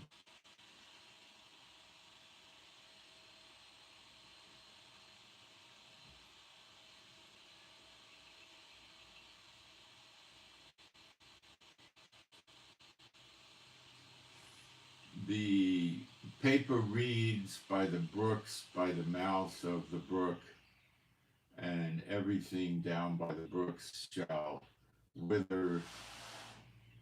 Oh, I'm in verse 7. I'm sorry. Let me take a break for a minute. I'll come back. I think the reeds are what the kids buy, or people buy to like their clarinets, the reed.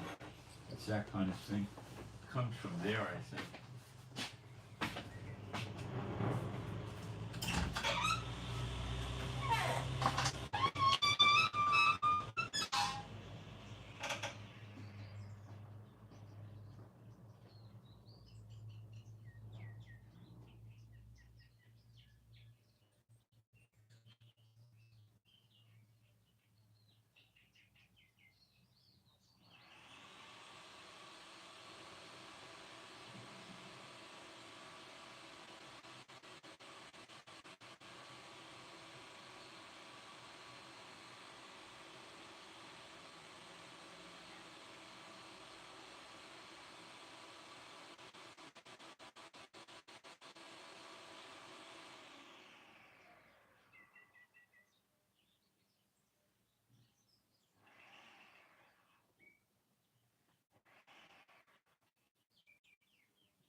be 72 degrees today.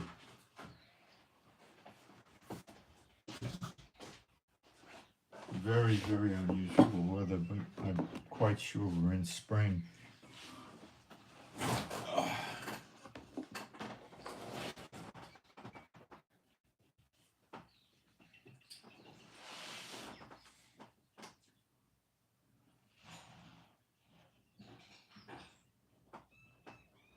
Isaiah 19:1, the burden of Egypt, behold, Jehovah rideth upon a swift cloud, and shall come into Egypt, and the idols of Egypt shall be moved. And let's check that word.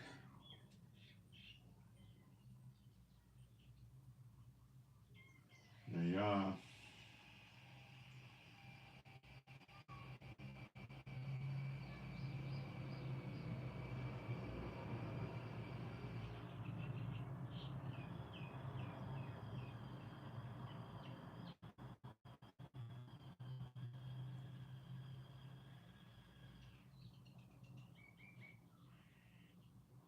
Make to go up and down, go away, remove. See, they use the wrong translation word. I think it shakes them and they break open or they break down or they get out of there or something at his presence. So, I mean, it's not exactly they melt at his presence, they quiver and shake and fall apart at his presence. That has not happened. The idols, the sphinxes, the pyramids, and that junk are still where they were at onset. That is, so it didn't happen yet. And the heart of Egypt shall melt in the midst of it. And I will set the Egyptians against Egyptians, and they shall fight every one against his brother, and every one against his neighbor's city, or city against city, and kingdom against kingdom. I don't believe this happened yet either. Probably what they're doing in Israel is going to cause them to rise up. I don't know what exactly their motive is. You shouldn't have fought against Israel. Now America's after us. Israel's after us. Or you should have. Or let's go do more. Or I don't know what.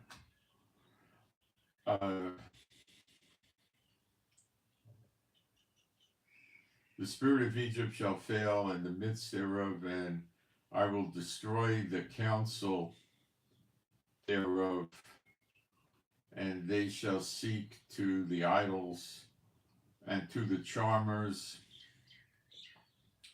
and to them that have familiar spirits and to the wizards. Now, those idols could be little idols they have in their house or something like that. It doesn't have to be the sphinxes and stuff. And the Egyptians will I give over unto the hand of a cruel lord, and a fierce king shall rule over them, saith Jehovah. Saith Adonai, Jehovah of hosts.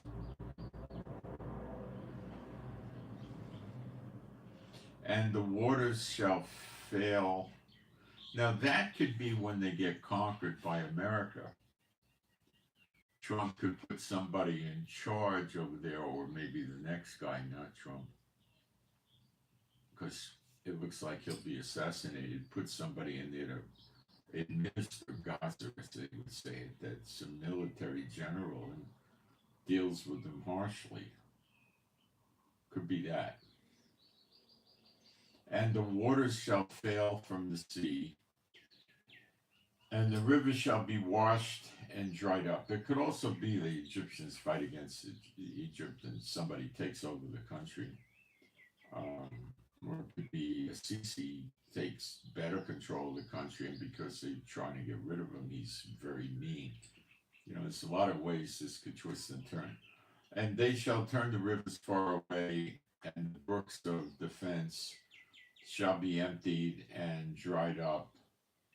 The reeds and flags shall wither.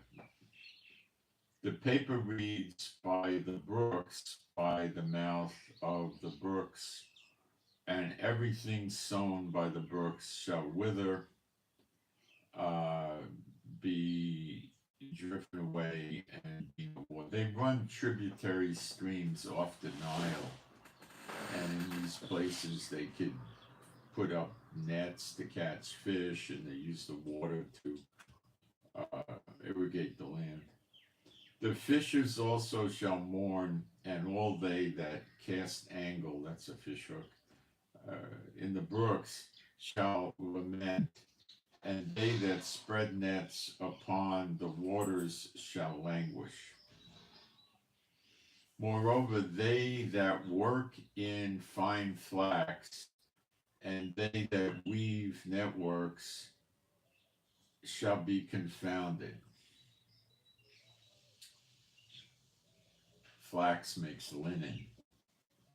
And they shall be broken in the purpose thereof that make sluices and ponds for fish. They make places for fish to go into from the Nile. They get a lot of tilapia there and other fish. I think it's tilapia. We buy it in here in Israel. They flash freeze it or somehow freeze it. They sell it in the stores, and it's pretty good. Surely the princes of Zoan are fools. The counsel of the wise counselors of Pharaoh have become brutish. Well, what they did now makes them idiots. How say you unto Pharaoh, I am the son of the wise, the son of the ancient kings. Where are they? Where are thy wise men? And let them tell thee now, and let them know what Jehovah of armies hath purposed upon Egypt. The princes of Zoan, that's in Egypt, are become idols, fools. The princes of Naph are deceived. They have also seduced Egypt, even they that are the stay of the tribes thereof, the Egypt tribes.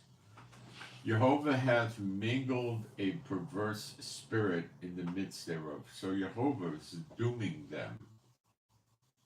And they have caused Egypt to err in every work thereof. A drunken man staggereth in his vomit, as a drunken man staggereth in his vomit. Neither shall there be any work for Egypt which the head or the tail branch of rush may do, or rush may. So their fishing economy is down and other things are down, so there's no work. They're busted up. In that day shall Egypt be like unto women, and it shall be afraid and fear because of the shaking of the hand of Jehovah of hosts, which he shaketh over it. And the land of Judah shall be a terror unto Egypt. Well, that's the two witnesses, I guess, plus the people having everlasting life. Everyone that maketh mention thereof shall be afraid in himself because of the counsel of Jehovah of armies, which he hath determined against it. So Jehovah's really had it with Egypt right now. Not complete total forever, but they're going to get a heck of a chase thing. In that day shall 5 cities in the land of Egypt speak the tongue of Canaan and swear to Jehovah of hosts. One shall be called the city of destruction. Well, that means Egypt's busted up. In that day shall there be an altar to Jehovah in the midst of the land of Egypt, and a pillar at the border. Now, that day here might be a different day to the Lord, and I think it is. And shall be a sign and for a witness unto the Lord of hosts in the land of Egypt. They shall cry unto Jehovah because of the oppression, and he shall send them a savior and a great one. He shall deliver. The 2 witnesses, man, one of them, I don't know. maybe not, maybe something else. And Jehovah shall be known to Egypt, and the Egyptians shall know Jehovah in that day, and shall do sacrifice and oblation. Yea, they shall vow a vow to the Lord, and shall perform it. And Jehovah shall smite Egypt, he shall smite and heal it, and they shall return even to Jehovah, and he shall be entreated of them and shall heal them. And they have a 40-year diaspora or captivity, though. He's probably talking about the last of the 40, the end of the 40 years. In that day shall there be a highway out of Egypt to Assyria, and the Assyrian shall come unto Egypt, and the Egyptian unto Assyria, and the Egyptian shall serve with the Assyrian. In that day shall Israel be the third with Egypt and with Assyria, even a blessing in the midst of the land, whom Jehovah of hosts shall bless, saying, Blessed be Egypt, my people, and Assyria, the work of my hands, and Israel, my inheritance. So he pays back Egypt because they were nice to Israel at the beginning when they were exiled there for many, 400 some years. And Assyria, what was the guy that liberated them from Babylon? That was the guy from Assyria. What the heck was his name? I forgot. They were calling Trump that. That's where that comes from. So God's paying them back favorably for what they did.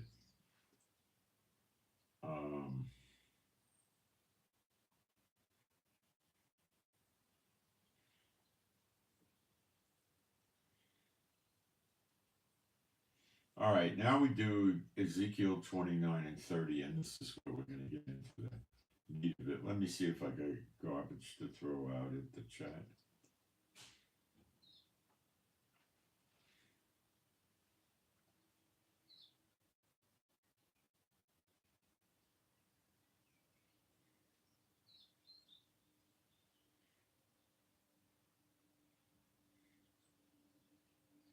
No, I'm good.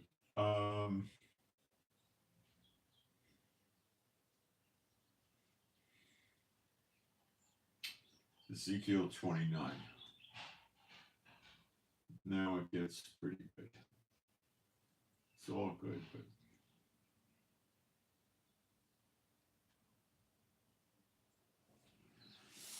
in the 10th year of the 10th month, in the 12th day of the month, the word of Jehovah came unto me, saying, Son of man, set thy face against Pharaoh, king of Egypt, and prophesy against him and against all Egypt. Speak and say, Thus saith Adonai Jehovah,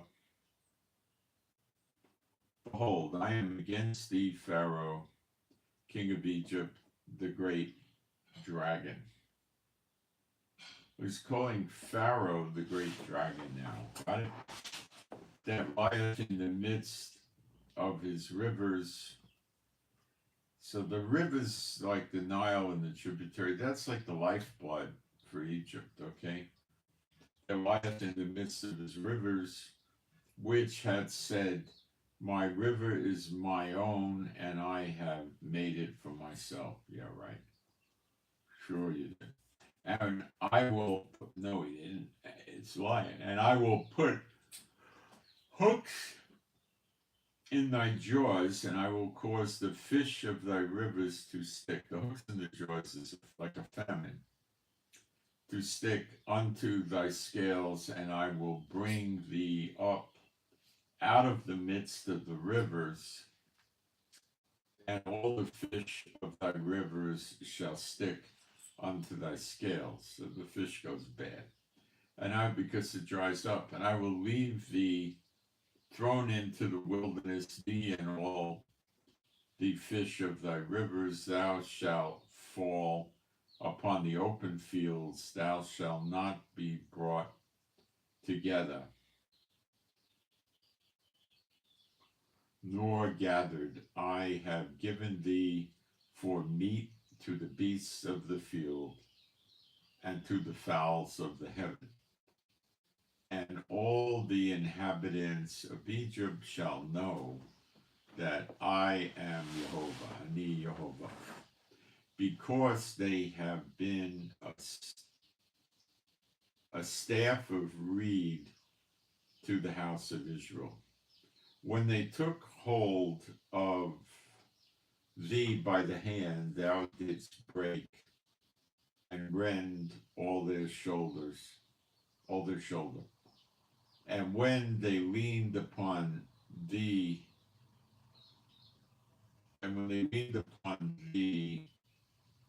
thou breakest and madest all their loins to be at a stand. So, Israel recently had been using Egypt to negotiate with the Gazans, and Egypt's been stabbing us in the back the whole time, of course. Netanyahu knows that, but he doesn't want to talk about it. Therefore, thus saith Adonai Jehovah, behold, I will bring a sword upon thee, and cut off man and beast out of thee.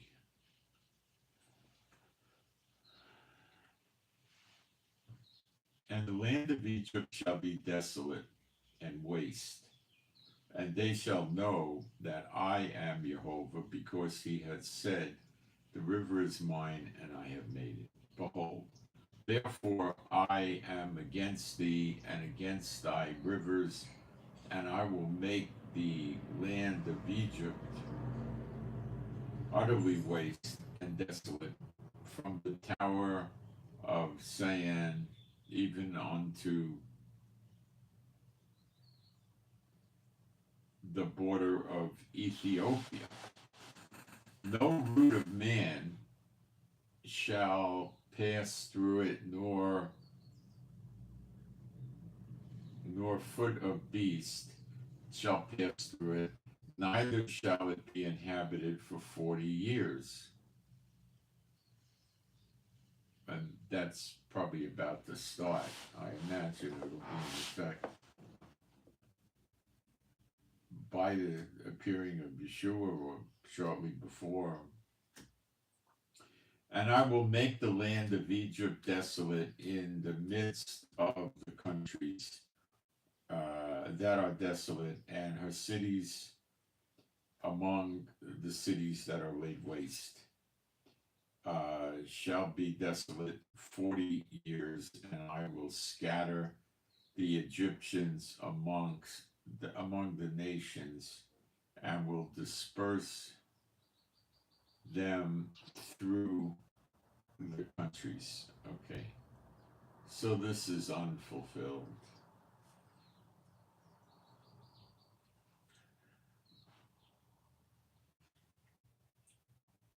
Yet thus saith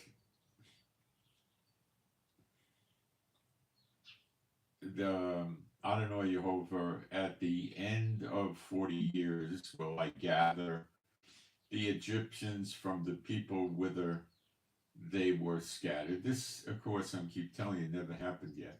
And I will bring again the captivity of Egypt, and will cause them to return to the land of Pathros, Egypt, unto the land of their habitation, and they shall be there a base kingdom. So they're going to be a big nothing. It shall be the basest of the kingdoms, neither shall it exalt itself any more above the nations. For I will diminish them, and they shall no more rule over the nations. And it shall be no more the confidence of the house of Israel. That's idiot Netanyahu for 20-something years, using them as negotiators, which bringeth their lawlessness to remembrance, when they shall look after them, but they shall know that I am Jehovah.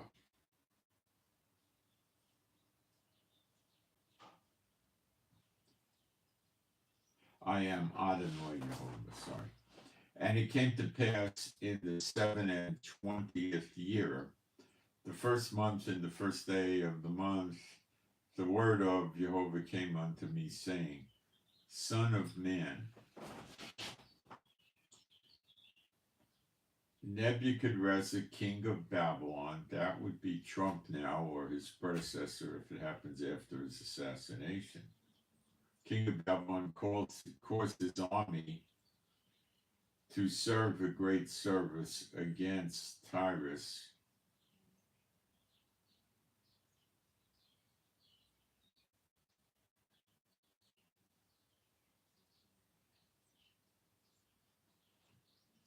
Every head was made bald, and every shoulder was peeled. Yet that's from getting burned out in the sun.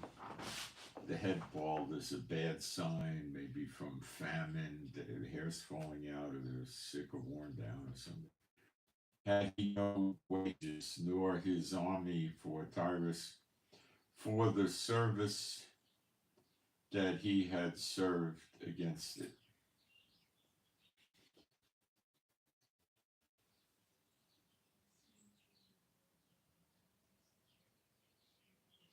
That would be Lebanon, Tyrus, I believe. Or was it Syria? Wait. In Syria.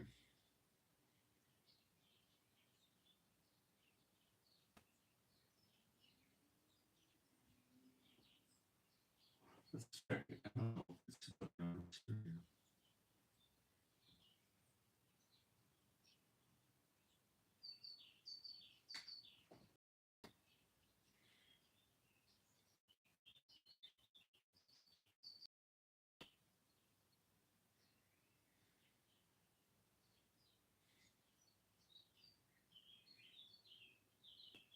No, I think it's really in Syria.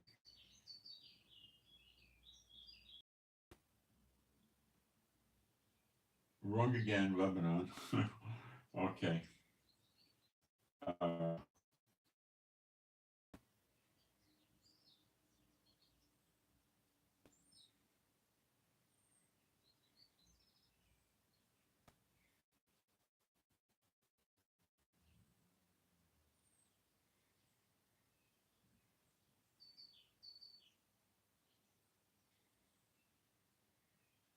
so I'll go back to 18. Son of man. This is Ezekiel 29, verse 18. Nebuchadnezzar, king of Babylon, caused his army to serve a great service against Tyrus. Every head was made bald, and every shoulder was peeled.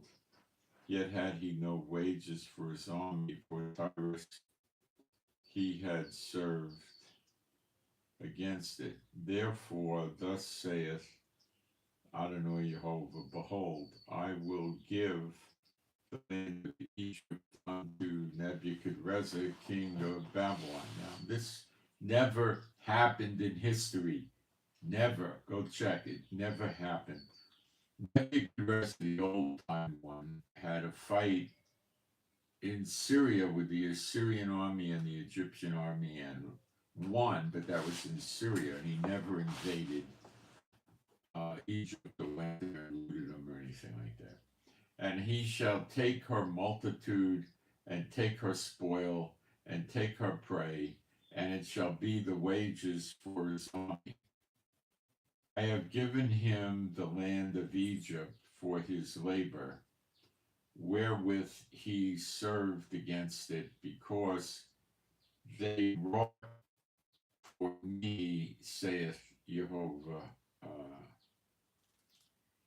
saith Adonai Jehovah. In that day will I cause the horn of the house of Israel to bud forth, and I will give thee the opening of the mouth in the midst of them.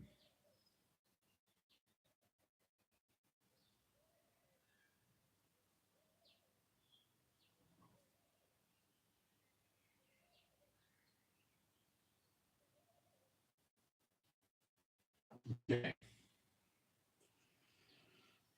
The next chapter is Ezekiel 30.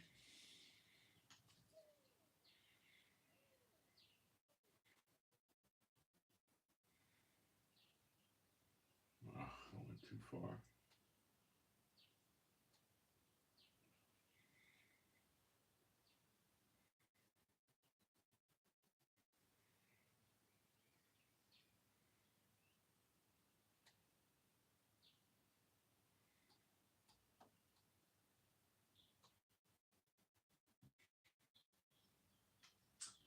Verse 1. The word of Jehovah came again unto me, saying, Son of man, prophesy. Now, the way that reads in the past, that Tyrus in Lebanon, it might be that America hits Lebanon too. Because all this Gaza thing may come after us, not just Hezbollah, but I expect the Lebanese army proper will also come with them. And there's indications that that's going to happen strongly. So, America,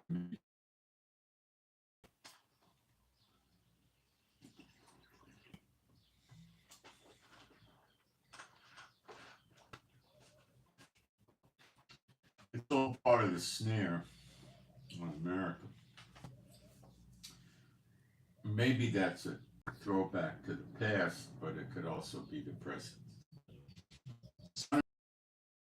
Hey, thus saith, I don't know, Jehovah, how you woe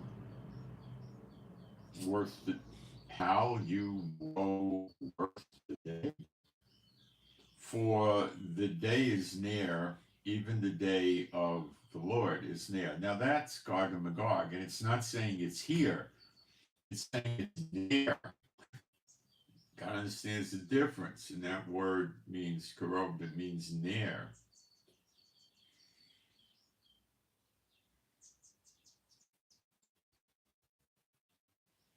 So it's close, it's not there. Well, we know it's about 70 years off. That would be close. Remember, it says Elijah before the great day of the Lord. A cloudy day, it shall be the time of the heathen. You know, that's when they get their final blow. And the sword, until after the millennium, and the sword shall come upon Egypt, and great pain shall be in Ethiopia when the slain shall fall in Egypt, and they shall take away her multitude. Nations shall be broken. Ethiopia and Libya, and all the mingled people, and Chub, and the men of the land that is in league shall fall with them by the sword. So who's going to get it? Ethiopia is Ethiopia, although the boundaries are somewhat different today. Libya, Lydia.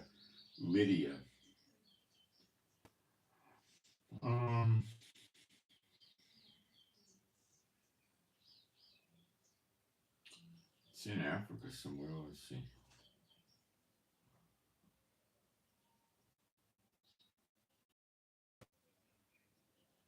Let's look it up. I'm not sure where it is. We'll look it up.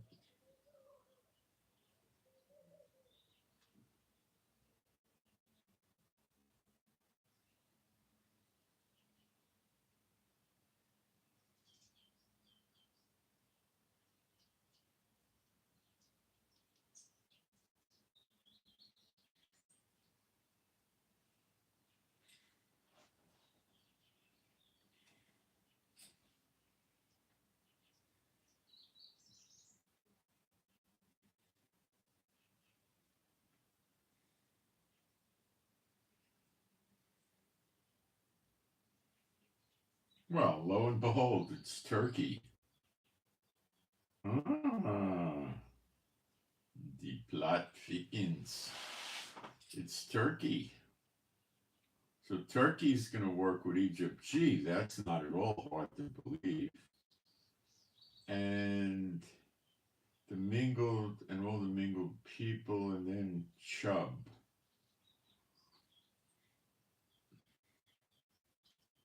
Chub, is that where they invented the Twist Again song?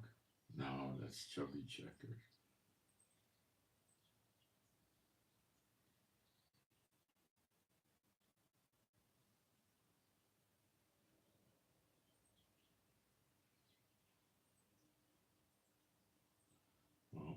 let's see if we can, it's near Egypt, but let's see if we can get definitive about that.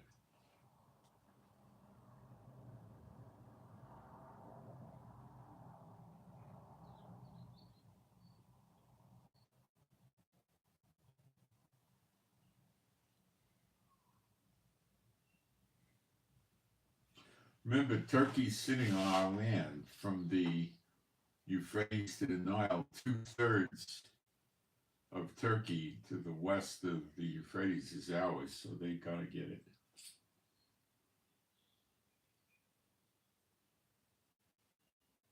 Well, I had a typo. It's not searching. Let me see if I can fix it.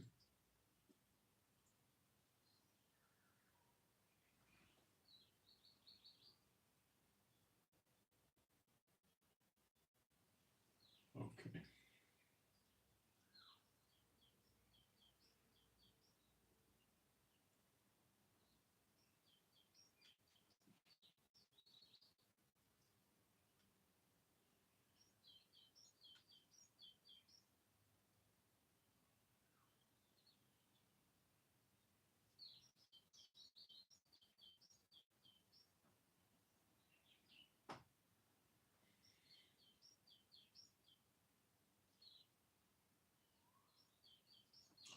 You know, it doesn't seem to tell us. They don't seem to know where Chub is, other than it's near Egypt in northern Africa.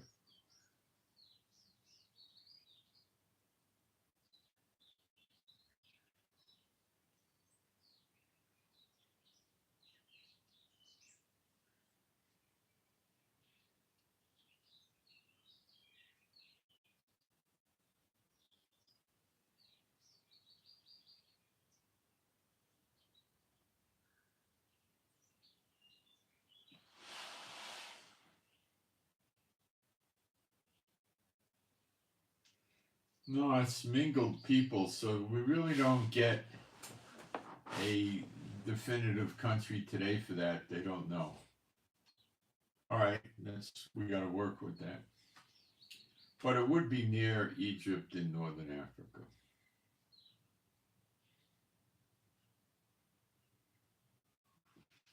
So, like I told you, Egypt wouldn't have come against us by themselves. So Turkey's behind this, and Ethiopia and Libya are backing them. So they got a big thing going on, you know. Thus saith Jehovah, they also that uphold Egypt shall fall, and the pride of her power shall come down from the tower of Syene. Shall they fall as if by the sword, saith Adonai Jehovah, if by the sword. So that might be when he shakes the land of Egypt and the idols break, they could be falling down and buildings collapsing and stuff. And they shake, because, you know, if he's going to shake the idols, he's probably shaking the buildings, they're going to get shook too, right? And they shall be desolate in the midst of the countries that are desolate. So I guess the surrounding countries get desolate too. And her cities shall be in the midst of the cities that are wasted. And that could be the Lord shaking them that does it. And they shall know that I, Ani Jehovah, when I have set a fire in Egypt, okay, and when all her helpers shall be destroyed. Those are those countries we covered. In that day shall messengers go forth from me in ships to make the careless Ethiopians afraid, and great pain shall come upon them in the day of Egypt, for lo, it cometh. So Egypt has a day, and apparently they get a visitation because he shakes his hand from them. The idols rupture and shake and fall apart, I assume. Thus saith Adonai Jehovah, I will also make the multitude of Egypt to cease by the hand of Nebuchadnezzar. So that is never happened. The old Nebuchadnezzar never did it, so this would be Trump or whoever's president of the United States. It says Nebuchadnezzar, king of Babel or Babylon. Also make the multitude of Egypt to cease.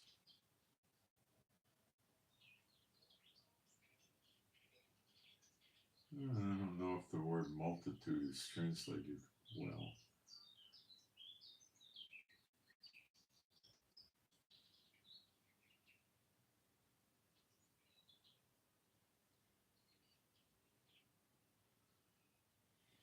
It could be.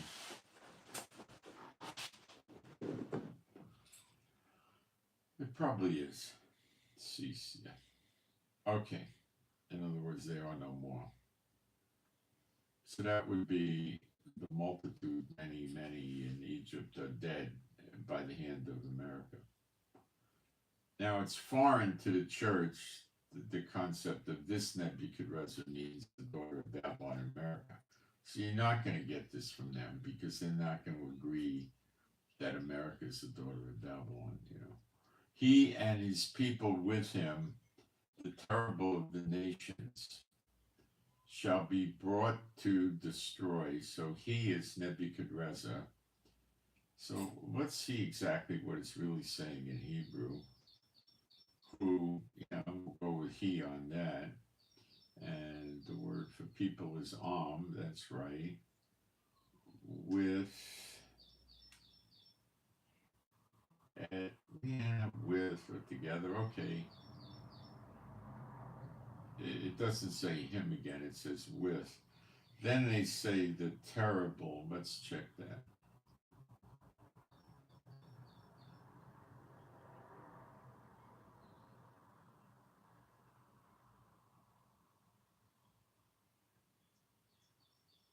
Fearful, mighty, it doesn't really mean terrible. Mighty or fearful of the heathen nations shall be brought. So he has other countries that come with him.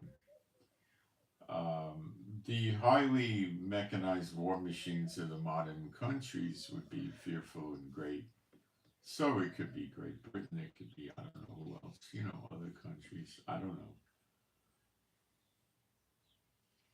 The terrible, okay, shall be brought to destroy the land, that's referencing Egypt, and they shall draw their swords against Egypt and fill the land with the slain.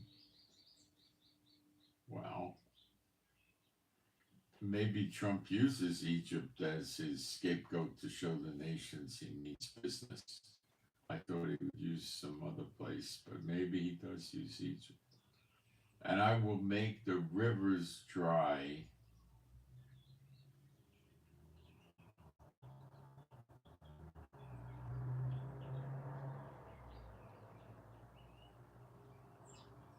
The rivers dry, that's probably the ones branching off the Nile, which is a ton of them.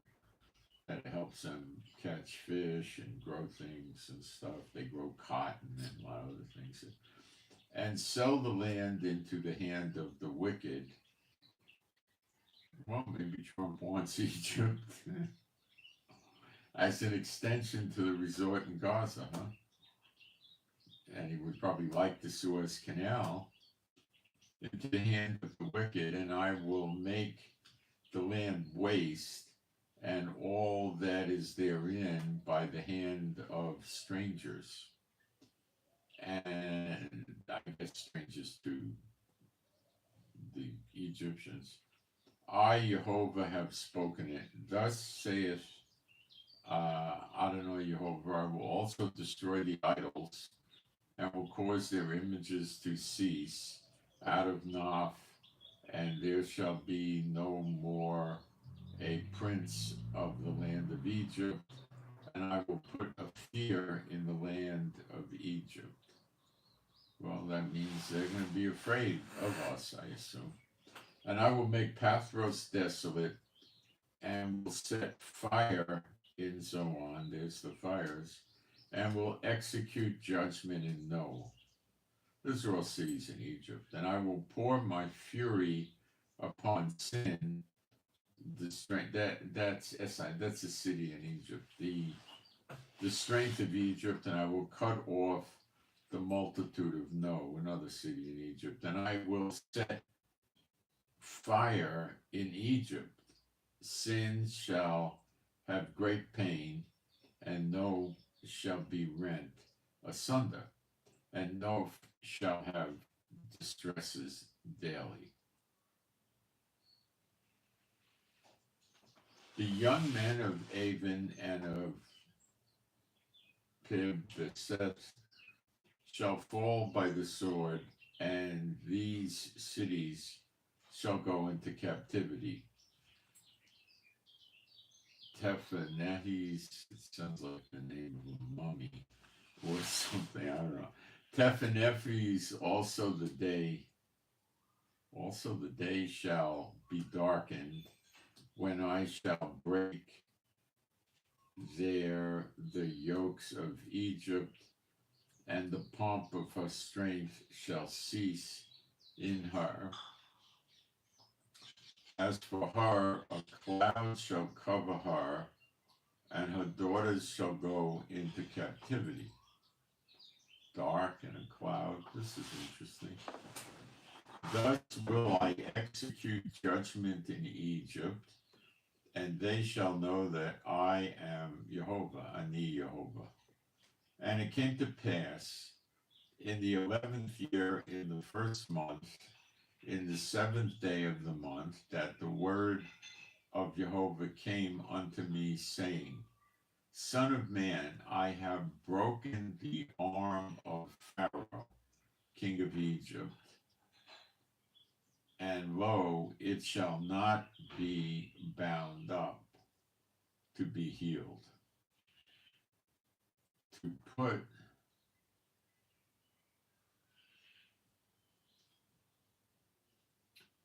To put a roller to bind it, to make it strong, to hold the sword. I guess there's some sort of brace on the arm that's broken or something like that. Therefore, thus saith Jehovah, I don't know Jehovah, behold, I am against Pharaoh.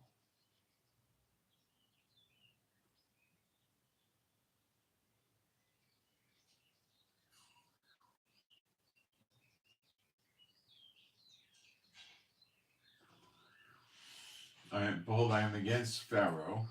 That's the leader of Egypt, king of Egypt, and will break his arms, the strong and that which was broken, and I will cause the sword to fall out of his hands. They're not going to be able to fight back.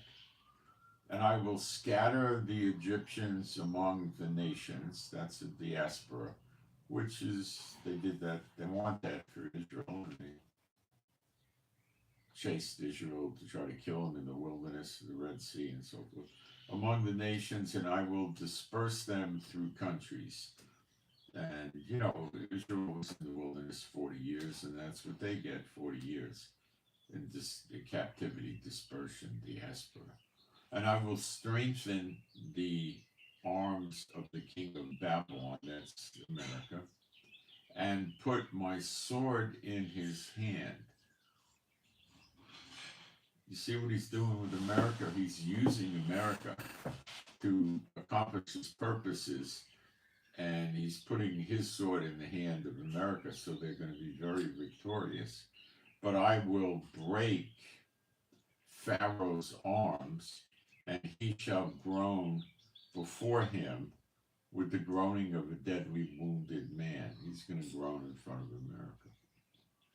But I will strengthen arms of the king of Babylon.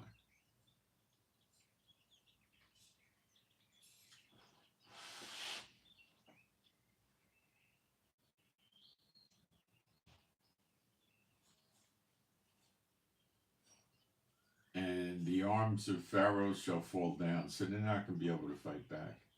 And they shall know that I am Jehovah when I shall put my sword into the hand of the king of Babel, and he shall stretch it out upon the land of Egypt. So he's also going to give whoever's president of America the motivation to do it and all that.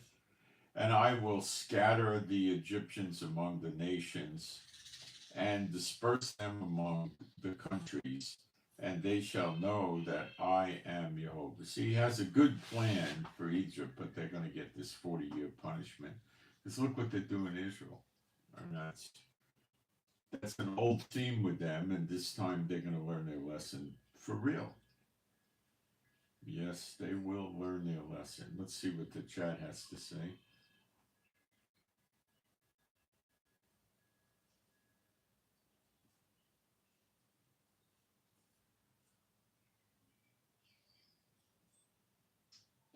Um,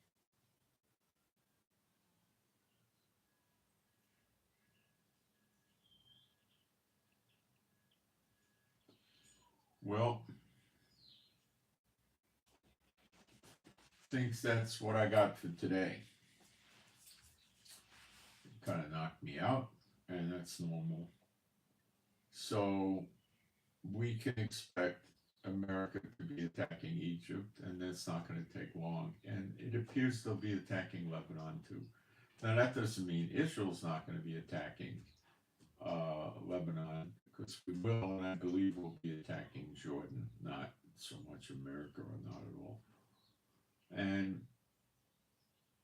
we know that America goes before Iran does, but we also know that Iran's going to be in the hit on America. So America may just attack the nuclear facilities or some other targets as well, not a whole lot. So in other words, they're not going to drop 8,200 bombs on Iran, and wipe it out. They're going to do be some limited strike of warning, and that's probably going to, that in Egypt is most likely going to be the provocation to get rid of America. Plus, there's other things that America is doing to intimidating people. The tariffs, I mean, it's numerous.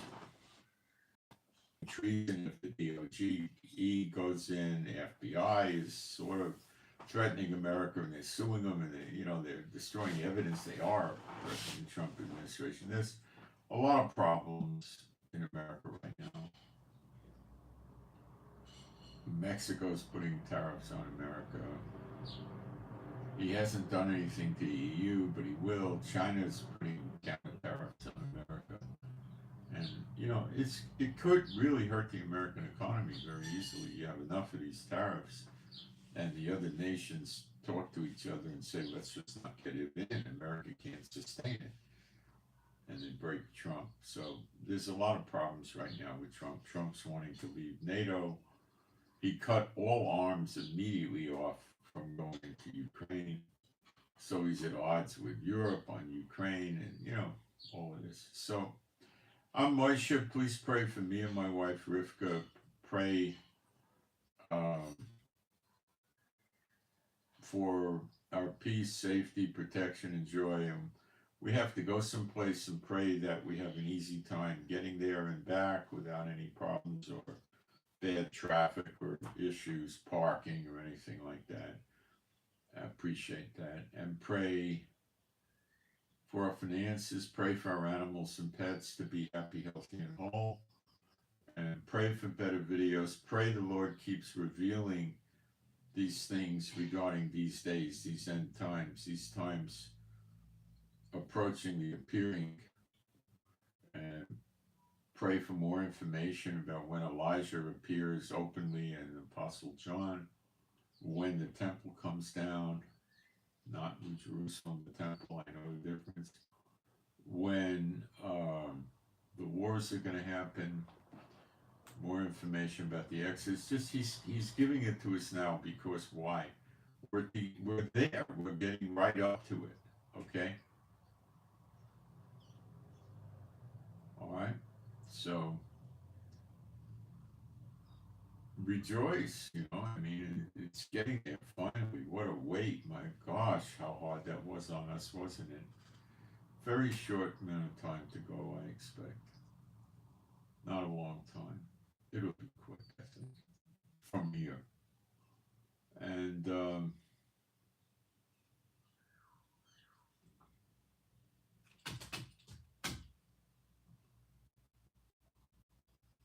so I send my shalom to all those who love Yeshua HaMashiach, and thank you for the prayers.